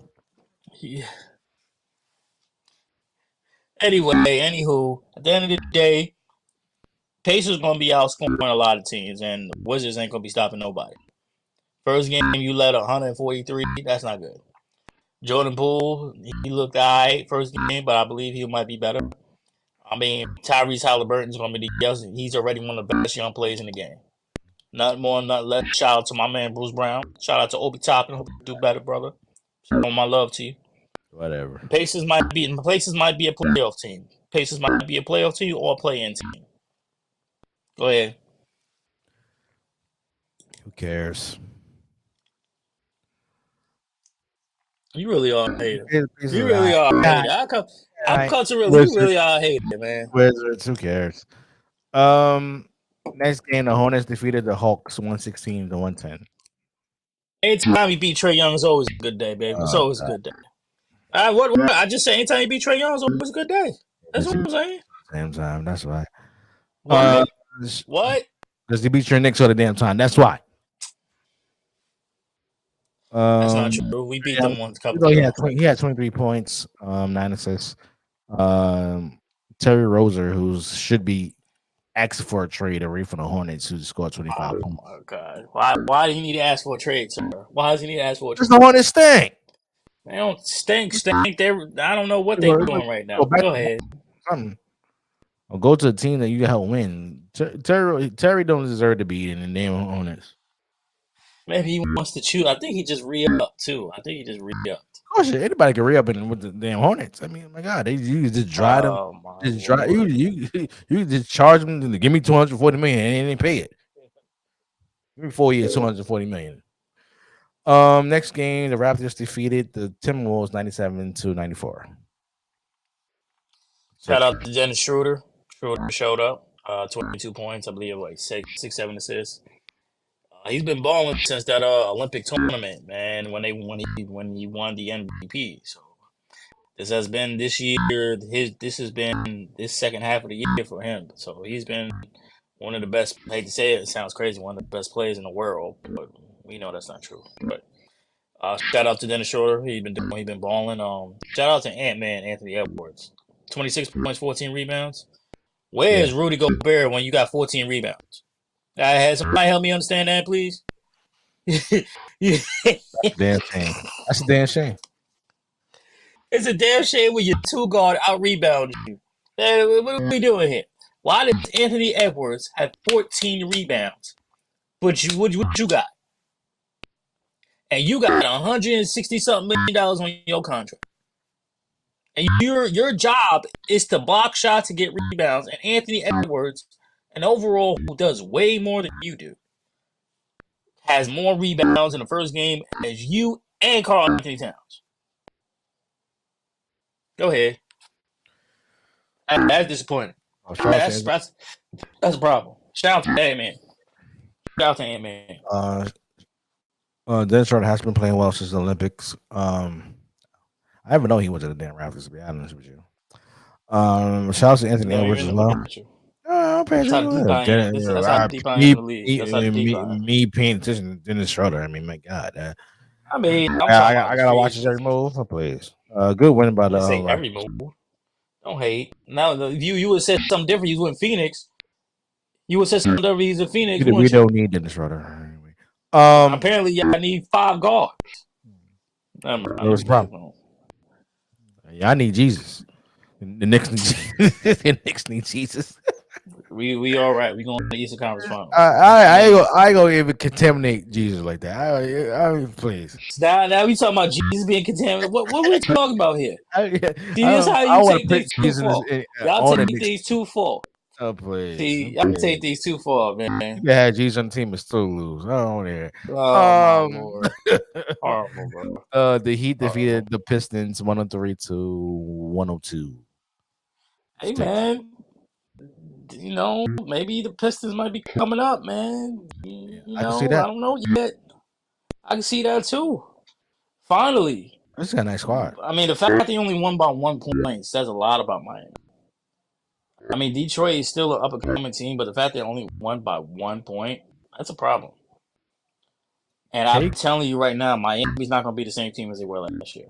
I can guarantee that. But good win for Miami. You're 1-0. Happy for your asses. Y'all gonna have to see us sometime. We got making up to do. But go ahead. Yeah, I believe the Miami still gonna be your next. But anyway, they won't. Anyway, shout out to Cade Cunningham, had 30 points, man. 3 rebounds, 9 assists. Shout out to him, man. He's a ball. I'm surprised he wasn't on the damn New York. I'm not a New York team. Why would I want to wish him on that? Watch your mouth. Watch your mouth. Surprised he wasn't on the Olympic team. I'm surprised he wasn't on the Olympic team. My Lord. Jimmy Butler had 19 points, 13 rebounds, 4 assists. Shout out to Jimmy Butler. But for that, how much Bam had, if you remember? Bam had. That's right now. Bam had. He had 22 points. Oh, okay. Kevin Love had 13. One thing about Bam, he always gonna be consistent. Yeah, I had nothing negative to say about Bam Adebayo. He balls out. Yeah, I have nothing 8 rebounds, 22 points, 8 rebounds. Yeah, he shows up. Yeah, Jimmy had. Yeah, Kevin Love had 13 points. Love for Bam. Tyler Hero had 16 points. Doug Robinson had 15 points. Who? Doug Robinson had 16 points. Oh, Duncan Robinson. Oh, I thought you said Douglas Robinson. Like, who? Oh, Duncan Robinson. Okay. Cool. Yeah. Cool. Next game, the Nets loses to the Cavaliers 114-113. Yo, shout out to Brooklyn, man. I hate Killer Cam. I hate seeing Cam Thomas because he was 1 pick away, bro. Yeah, like Steph Curry was too. Oh, he's so petty, yo. Why are you so petty? Why are you so? I ain't petty. I'm being facts, sir. No, facts. No, it ain't petty. Y'all so petty. Y'all know y'all I should have traded up to get Steph Curry, but did y'all do that? No. I could have traded up. We didn't think we was gonna pick him up. We didn't think Minnesota or who y'all picked in draft that year? The Steph Curry draft. Who y'all picked? Who we gonna pick out of Steph Curry? Who could? Didn't matter. Who did y'all? That was the question. I said, who did y'all pick in that draft? Jordan Hill. I mean, after we get Steph Curry, what could we do? What could we do? Well, then again, that was 2007, I believe. Was DeMar DeRozan in that draft too? I believe he was. Yeah, he was in that. I believe he was in that draft too. But nonetheless, he's so petty, man. Cam Thomas. I mean, damn, bro. I mean, we should have picked him before I don't remember who the hell we picked. I don't even remember. But nonetheless, Cam Thomas is a certified walking bucket. I mean, Brooklyn was down 20 in this game, and then they came back, and then shout out to Cleveland, Donovan Mitchell. He locked up that last game, locked in. He was locked in on the last position, locked up, and Cleveland got a win. I believe next weekend we got a home and away against Cleveland. We got to see Donovan Mitchell twice next week. And I'm pretty sure after the playoff game, he's not going to be in such a happy mood to see us. So he might be taking that one just a little bit personal. So I watch out for that as I have my Knicks. I really will watch out for that because, you know, yeah, that could be a problem. That'd be a big problem. Big boo boo. Shout out to Cleveland, they got the dub. Shout out to Brooklyn, they did what they needed to do. You need to watch out for anything when it comes to Knicks. Shout out to Yo, I'm talking about why you always throwing shots, bro? What? Why you always throwing shots, man? Yeah, Now let's talk about this, man. Why you always throwing shots at my team, bro? You said it. I mean, No. You ain't got to reply. You don't have to reply. It's Why you always throwing shots at my team? Everything Why you that always throwing comes shots to at my your team, family, yo? you need to just look out for everything when it comes to that because anything can hit y'all in any single direction when it comes to y'all. See, that's so you so disrespectful, man. Anyway, it ain't disrespectful. It's facts, sir. It's facts. Shout out to Mike Trout, who had 27 points, 12 rebounds. I think he'll be a major player this season for the Cavaliers. They needed some more scoring than they did last year. Shout out to Cam Thomas, 36 points. Killer Cam, I'm happy he with the Brooklyn Nets instead of the damn New Jersey Knicks. Shout out to Killer Cam. Next game, the Grizzlies loses to the Pelicans, 111 to 104.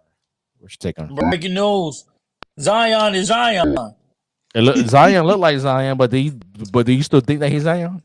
I don't think it mattered last night. You see him dunk on Jared Jackson Jr.? Oh, that was disgusting. I mean, split through the pick and roll and then just rise up. Oh, by the way, the defensive player of the year just dunked on him like it wasn't nothing. And then came back the next play over his steal with an alley-oop. I mean, Lord have mercy. Lord have mercy. Zion, Zion like Zion, but is Zion in Zion's head? If that's the Zion I want, if that's the Zion we seen, and he don't think that's Zion, I don't care. I leave it. I want that Zion. If Zion sees Zion as a third person, and that's the Zion I saw last night, I'm cool with that. I'm cool with that. I want that Zion who don't know he's Zion 24/7, 365 on that court and healthy. Mind you, ladies and gentlemen, real quick, Pelicans were in third seed in the West last year before Zion got hurt, allegedly. And then all went downhill. Then Brandon Ingram got hurt. Then all went downhill. One game, one play away from the playing tournament.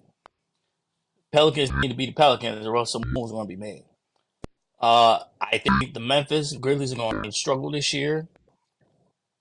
We got to see my man Derrick Rose on the floor. Good to see Marcus Smart on the floor. You already lost season S. Watch him out. Watch him out, sir. Yes, he's still playing. That's Derrick Rose, sir. That's Derrick. You must not disrespect Derrick Rose. That's Derrick Rose. Derrick Rose, he's got hurt in Chicago. Ladies and gentlemen of the jury, this is the only brother I know that has nothing but negativity for Derrick Rose. Ain't no negativity. You're the only person. Ain't nobody has never said nothing. They got nothing but love for Derrick Rose. You the only one. You the only one. See, this conspiracy against you. Keep it real. That's why. Derrick Rose has not been Derrick Rose since he got hurt in Chicago. I said it. It needs to be said. I got love for Derrick Rose.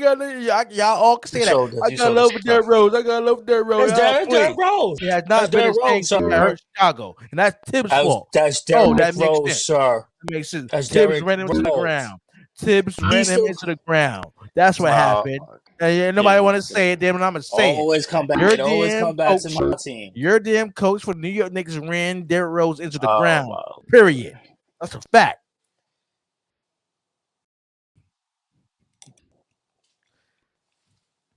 It's gonna be a long year for the Grizzlies. Which a hater, so you just a straight hater. I ain't no hater. You just a hater. Shout out to CJ McCollum, 24 points, 4 rebounds, 6 assists. Shout out to Desmond Bain, 31 points, 5 rebounds, and 5 assists to Desmond Bain. I was going to say losing Steven Adams is a big ass blow for the Grizzlies. That's what I was going to say. Who's Steven Adams went to? He's already out for the season. Oh, he's out for the season. Oh, damn. Exactly. After he just came back, after he was already out from the playoffs. He broke his knee, his whole kneecap in practice. He's already done. Season-ending knee surgery. That's crazy. I didn't know that.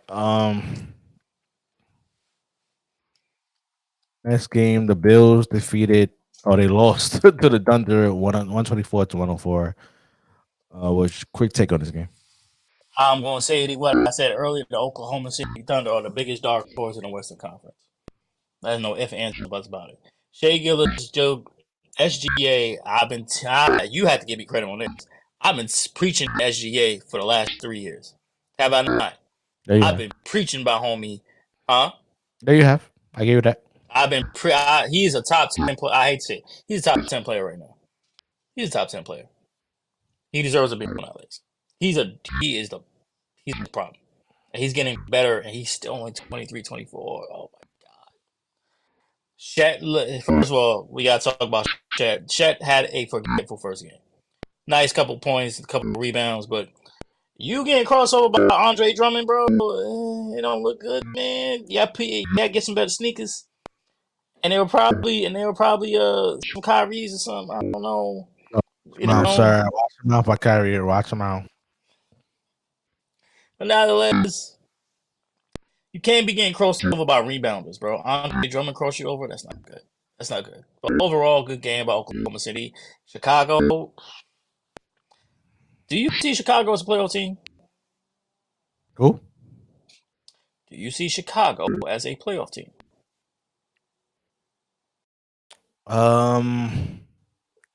As of right now, I can see them in the playing tournament. There's the problem right there. When you got DeMar DeRozan, Zach LaVine, Nikola Vucevic, and you only see them as a play-in team, that's a problem. With the caliber of those three players that I just mentioned, and Alex Caruso, obviously, we know Lonzo Ball ain't playing no time soon. That is a problem also for the Bulls personally. They got to take that out. This team is way too good with the caliber players I just mentioned just to be a play-in team. Especially with the weaker, especially in the weaker conference. We're not even talking about Chicago as a playoff team. We're talking about as a play-in team. That's bad. That's not good. And if they don't make trades soon,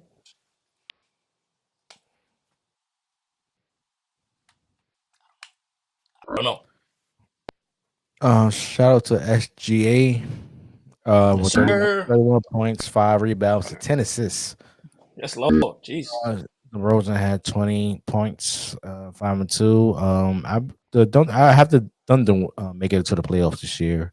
You do. Thank you. Maybe 7th or 8th seed. I could see them. I don't see them being so other. That's playing then. Remember, Yeah, that's playing. Yeah. I mean, like they was last year, it was very close, but they couldn't come up with the win last season. I give you a shot. I see the Thunder as a 5th seed. I want to go that far. Next game, the Jazz defeated the Kings. Oh, excuse me. The Kings defeated the Jazz 130 to 140. Right. Bro, did you see that dunk by Malik Monk? Lord have mercy. Oh, disrespectful. Lord have mercy. That was personal. That was you talking about my mama, talking about my lady, my kids type dunk. That's how that was disrespectful. That's the first night of the NBA, ladies and gentlemen. If I told you who would be the leading scorer of the Sacramento Kings, you think it'd be De'Aaron Fox, maybe Malik Monk, maybe Keegan Murray, maybe some others. The leading scorer was Harrison Barnes. Harrison Barnes at 33. Utah is going to be in a rebuild. I don't think Larry Markkinen even played last night. I don't think he played. And good luck to John Collins. There's a reason why Atlanta finally decided to trade you to that team. Good luck with that going on in Utah because I don't see much. And eventually Clarkson may have to be traded, even though he probably want to stay there because it's a good situation for him in Utah. But him and Sexton on the same team with Taylor Horton and Tucker, it's a weird dynamic. You got too many young players, but it's not. I don't see those three ball dominant offensive guards playing on the same team, let alone the same position. They had to switch things up. Utah's going to be rebuilding. No one's talking about them being a playoff or playing team. Shout out to Sacramento. Do you think Sacramento takes the next step? Yes. I believe. Remember, they finished in the 3rd seed last year. They finished against the 3rd seed and lost against Golden State 7. So are we talking top 2? No. Not in the West, no. I see him as So top what are we 5. talking about? The I see same seed. 4 or 5 seed. Remember, they finished in the 3rd seed last year. I know. So how do they get better? How do they take a step up? The only way you can take a step up is you're number 1, number 2. The only way they would actually rise to that occasion if they beat somebody like a Warriors team. They did beat the Warriors. When? Oh, I'm sorry. They lost in Game 7. I'm sorry. That's what I'm saying. So you're saying with Sacramento they have to beat Golden State. They have to beat an elite team who we considered elite than them. So why are you saying that they have to take? So that's your next step up. It's not more season; it's more playoffs. Correct? Say that again. Enable for you to see the next step of Sacramento. You're talking more of the playoffs. You got to get to you got to get to you got to at least get to second round West Conference Finals. Ooh. And that's going to be tough. tough. It also depends who they play, right? Matchup counts. Matchup absolutely counts. I agree with that. Okay. I don't give a damn. Harrison Barnes haven't had a 13-point game since he was on the Warriors. Very accurate. So that's why I said the fact that he had 33 says a lot about Utah. More about Utah. I mean, Utah's like you said, Utah rebuild mode. I'm not going to give Harrison Barnes the full credit of him having 30 points against. He got buckets, man. I mean, he ain't no scrub. But he ain't show up in the playoffs against Sacramento. He's a 2-time champion. I get that, but ever since he left Golden State, he haven't been that guy. Jordan Clarkson had 24 points, 4 rebounds, 6 assists. Shout out to him. Next game we had the Mavericks defeating the home openers against Victor. Whatever his name. I know he's gonna struggle with his name. Say it with me. What? Wembayana. There you go. Give a hand clap for Jeffrey, ladies and gentlemen. He got the name right. What was your take on this game, real quick? Your dude looks good, man. Wembayana looks good. My only concern with San Antonio is the final 2 minutes of the game. Why don't you give Wembayana the ball when he scored 9 points? That's my only take, because I think that he was going to the paint instead of shooting, and he only played 23 minutes, which is fine because it's his first game. I think Pop want to get his feet wet. On the Dallas side, damn, Luka's a problem, bro. I think this might be the year Luka might get MVP if he stays healthy. He already has 5 triple-doubles against the Spurs, and that is already most of all time. That's saying a lot. All the historic teams between San Antonio and Dallas, Kyrie had a good 22 and 6. Shout out to Derek Lively, 18 points, 14 rebounds. That's pretty good. They finally got a damn big. They still need to get some damn stops. They need some damn defenders because Dallas can't be all offense and no defense all day. Go ahead. Shout out to Luka. He had 13 points, 13 rebounds, and assists. The lead scorer for the Spurs was Keldon Johnson, who had 17 points, 9 rebounds, and 7 assists. I think Victor actually played very well. He did miss a couple of open shots as well. I think it's the first game of the season, so I just think they had to find ways to get Victor more easy shots in the post and also on the out, because he can play in the post and he can play outside the post. Last game, the Clippers. Go ahead. No. Don't be disrespectful. Go ahead, say it. Let me say it. Go ahead. The Los Angeles Chargers. No. Defeated Clippers. The Portland Trail Blazers. Oh, the Clippers. Sorry. The Los Angeles Clippers defeated the Portland Trail Blazers 123-111. Go ahead. Brag about your pandemic. I mean, watch him out. Playoff P is back. Did Kawhi Leonard play in the game? Playoff P, he played this game. Kawhi and Playoff P was on the floor at the same time. Ladies and gentlemen, this is a sign of things to come. The Clippers are coming. Clippers is coming, baby. The Clippers is coming. We will storm back. Playoff P is here. Kawhi is healthy. Everybody healthy. Russell Westbrook looked good. Norman Powell looked good. Covington looked good. I mean, we got a squad. Bones Highland, wait till he get going. We got a squad. You can say whatever you want to. I know it was just the Jailblazers. I know it's the Trailblazers. It's all good. They just had to learn to take this L. Because we here. Clippers ain't playing, and this is the year. Trailblazers. You gonna say we here? Yeah, we here. We here, West Side. We here. Portland Trailblazers. I know it's Portland. I know it's Portland. And you're gonna say we here against the Portland? I'm just saying. What if we lost? That would be the Clippers. Who cares? Who cares? Only thing we have to care about, we healthy. We are healthy. Be respect. Don't do that. It's the first game of the season. What are you talking about? Of course, everybody's healthy. We are healthy, sir. First game of the season. When was the last time you see Kawhi and Paul George on the court together playing? 2 years ago, right? Exactly. It's been a while. But both players are healthy. Russell Westbrook. It's the first game of the season, and you already talk about we here. It's the first damn game of the damn season. Please. Just keep watching, man. That's all I'm telling you. Just keep watching. Yeah, that nonsense. Don't act like. Give my love. Give love to Kawhi. Playoff P. I ain't giving nothing. Yeah, you just a hater. You just a hater. That's what you do. Such a hater. Go ahead. I don't care about them damn Clippers. They're beating the damn Blazers. Yeah, please. Don't worry. I want to see Kawhi Leonard play at least 75 to 80 games this season. The man been off for 2 years. He's been off for 2 years. 80 games. 75, 80 games. Yes. You could at least say with 70. The new rule in at least place. Say 70.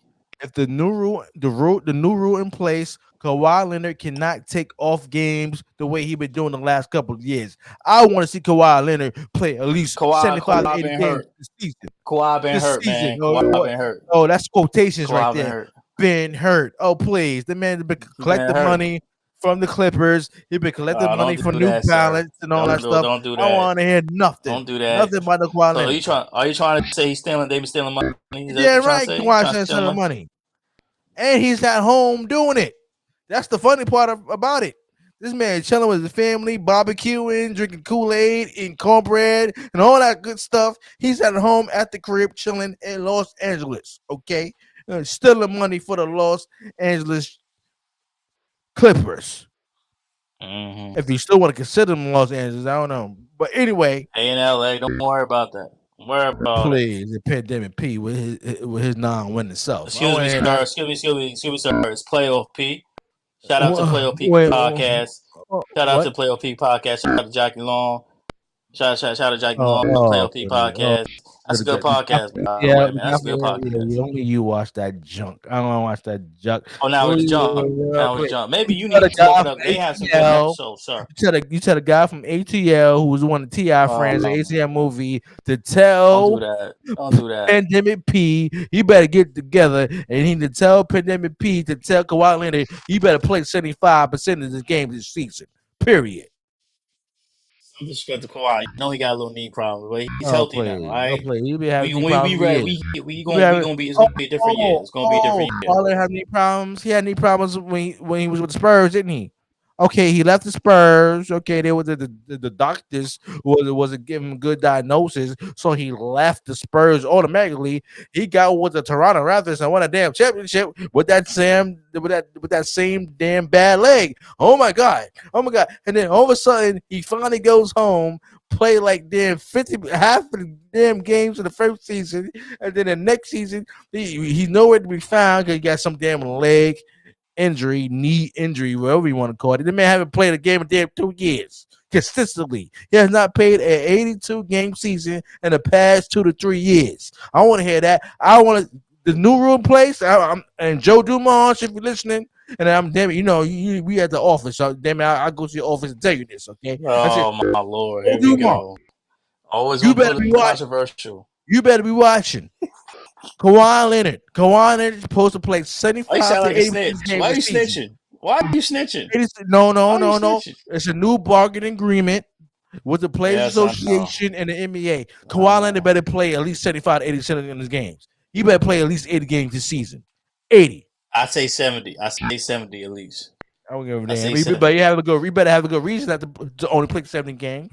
Yeah, you might want to. People need a little break. You know what I'm saying? Need a little break. You know what I'm saying? Break? You don't get no breaks. If you're injured and you can't play, or if you're not injured, you're playing. That's the rules.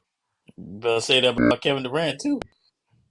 Kevin Durant was hurt, sir, because that damn He's always hurt. hot boy. He's always hurt. No, I don't want to hear that. It's that I don't damn about no hot my boy. boy. I don't want to hear about no my boy. He come back from Achilles injury before he got with the damn. I don't want to hear about no my boy. I don't want to hear about Kyrie. I don't want to hear about none of that. You better tell that all. Games with Achilles injury than Kawhi Leonard in the last couple of years. Is that facts or not? I don't remember. Kevin Durant was only out one season with an Achilles injury.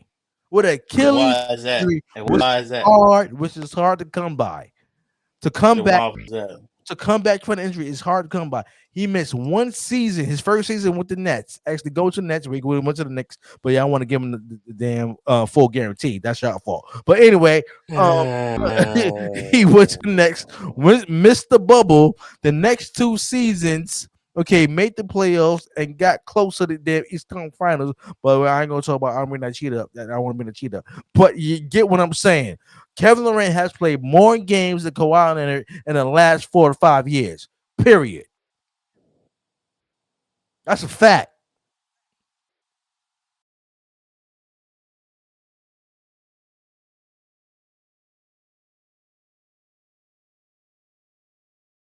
Whatever you say. You know it's true. You know it's true. It ain't true. You know it's true. Get the fuck out of here. What's fucking warming up? Get out of here. You know it's Whatever true. you say, man. Whatever you say, man. All right. We got 3 hours.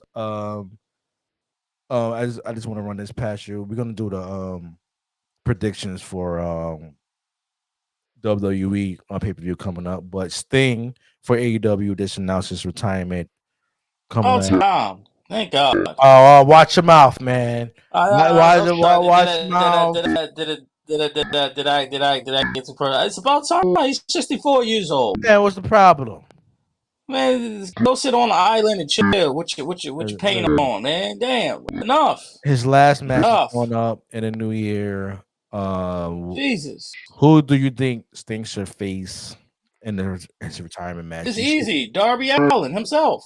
What? Darby Allin. Yes. That's ridiculous. You can't face him anyway because he got a broken arm. So?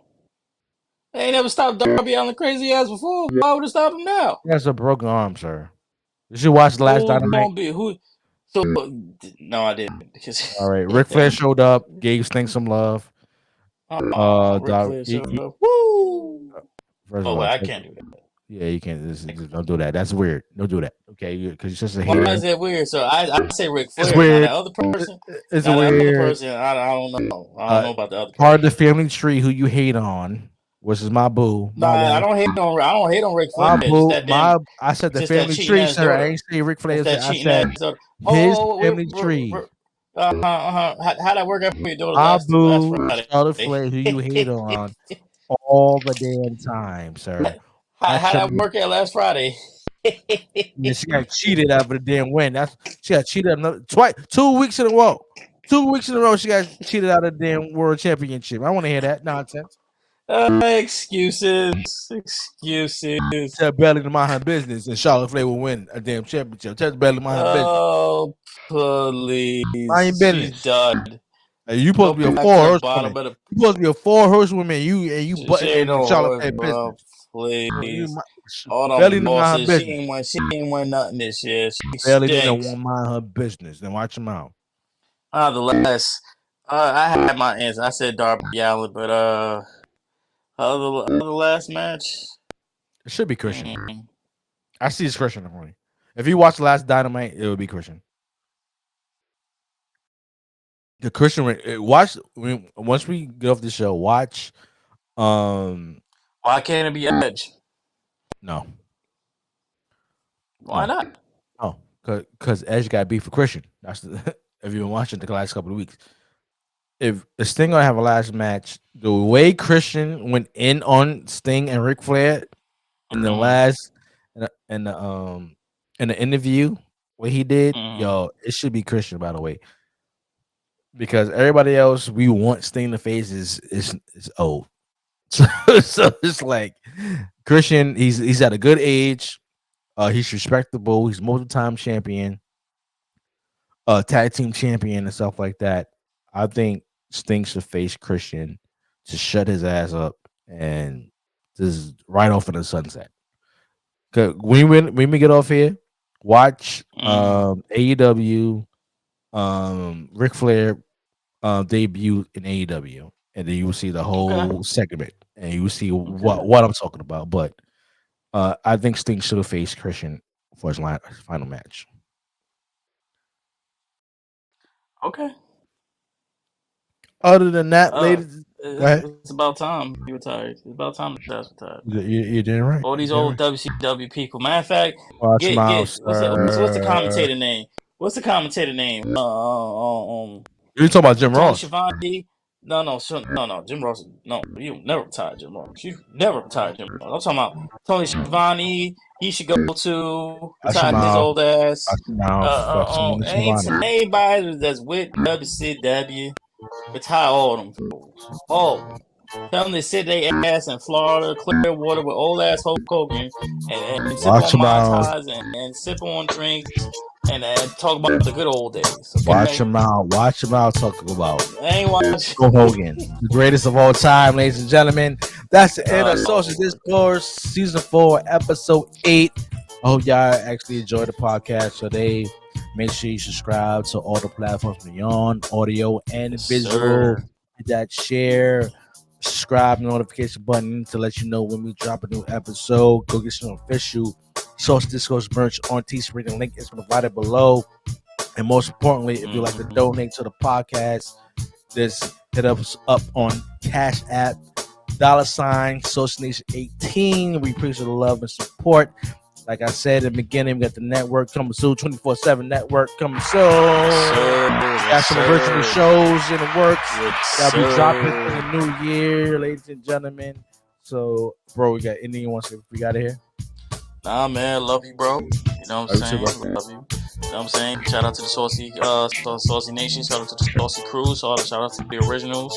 Shout out to the Nurse Blue and the new show you got going on. You know what I'm saying? Shout out to my boy Dad. Shout out to everybody that's been listening. Shout out to our sponsor, Clickbait, because y'all always been there for us. Got number love for y'all. You know what I'm saying? Shout out to my brother Jeff, the originator. You know what I'm saying? Never duplicated my brother. Got number love for you, brother. Over here, look at them. Shout out to Mace, man. Shout out to Mason Caron with a dope sports show. That show was damn sure entertaining. That's funny as hell. It is funny. Shout out to Mason Caron. It is what it is. I don't want to call it a podcast. I'm going to say show. So make sure you go and check that out. And we see you on episode 9, ladies and gentlemen. Always remember of the good fat Joe words, even though he's a Knicks fan. Yesterday's price is not today's price. We out of here. Peace and love.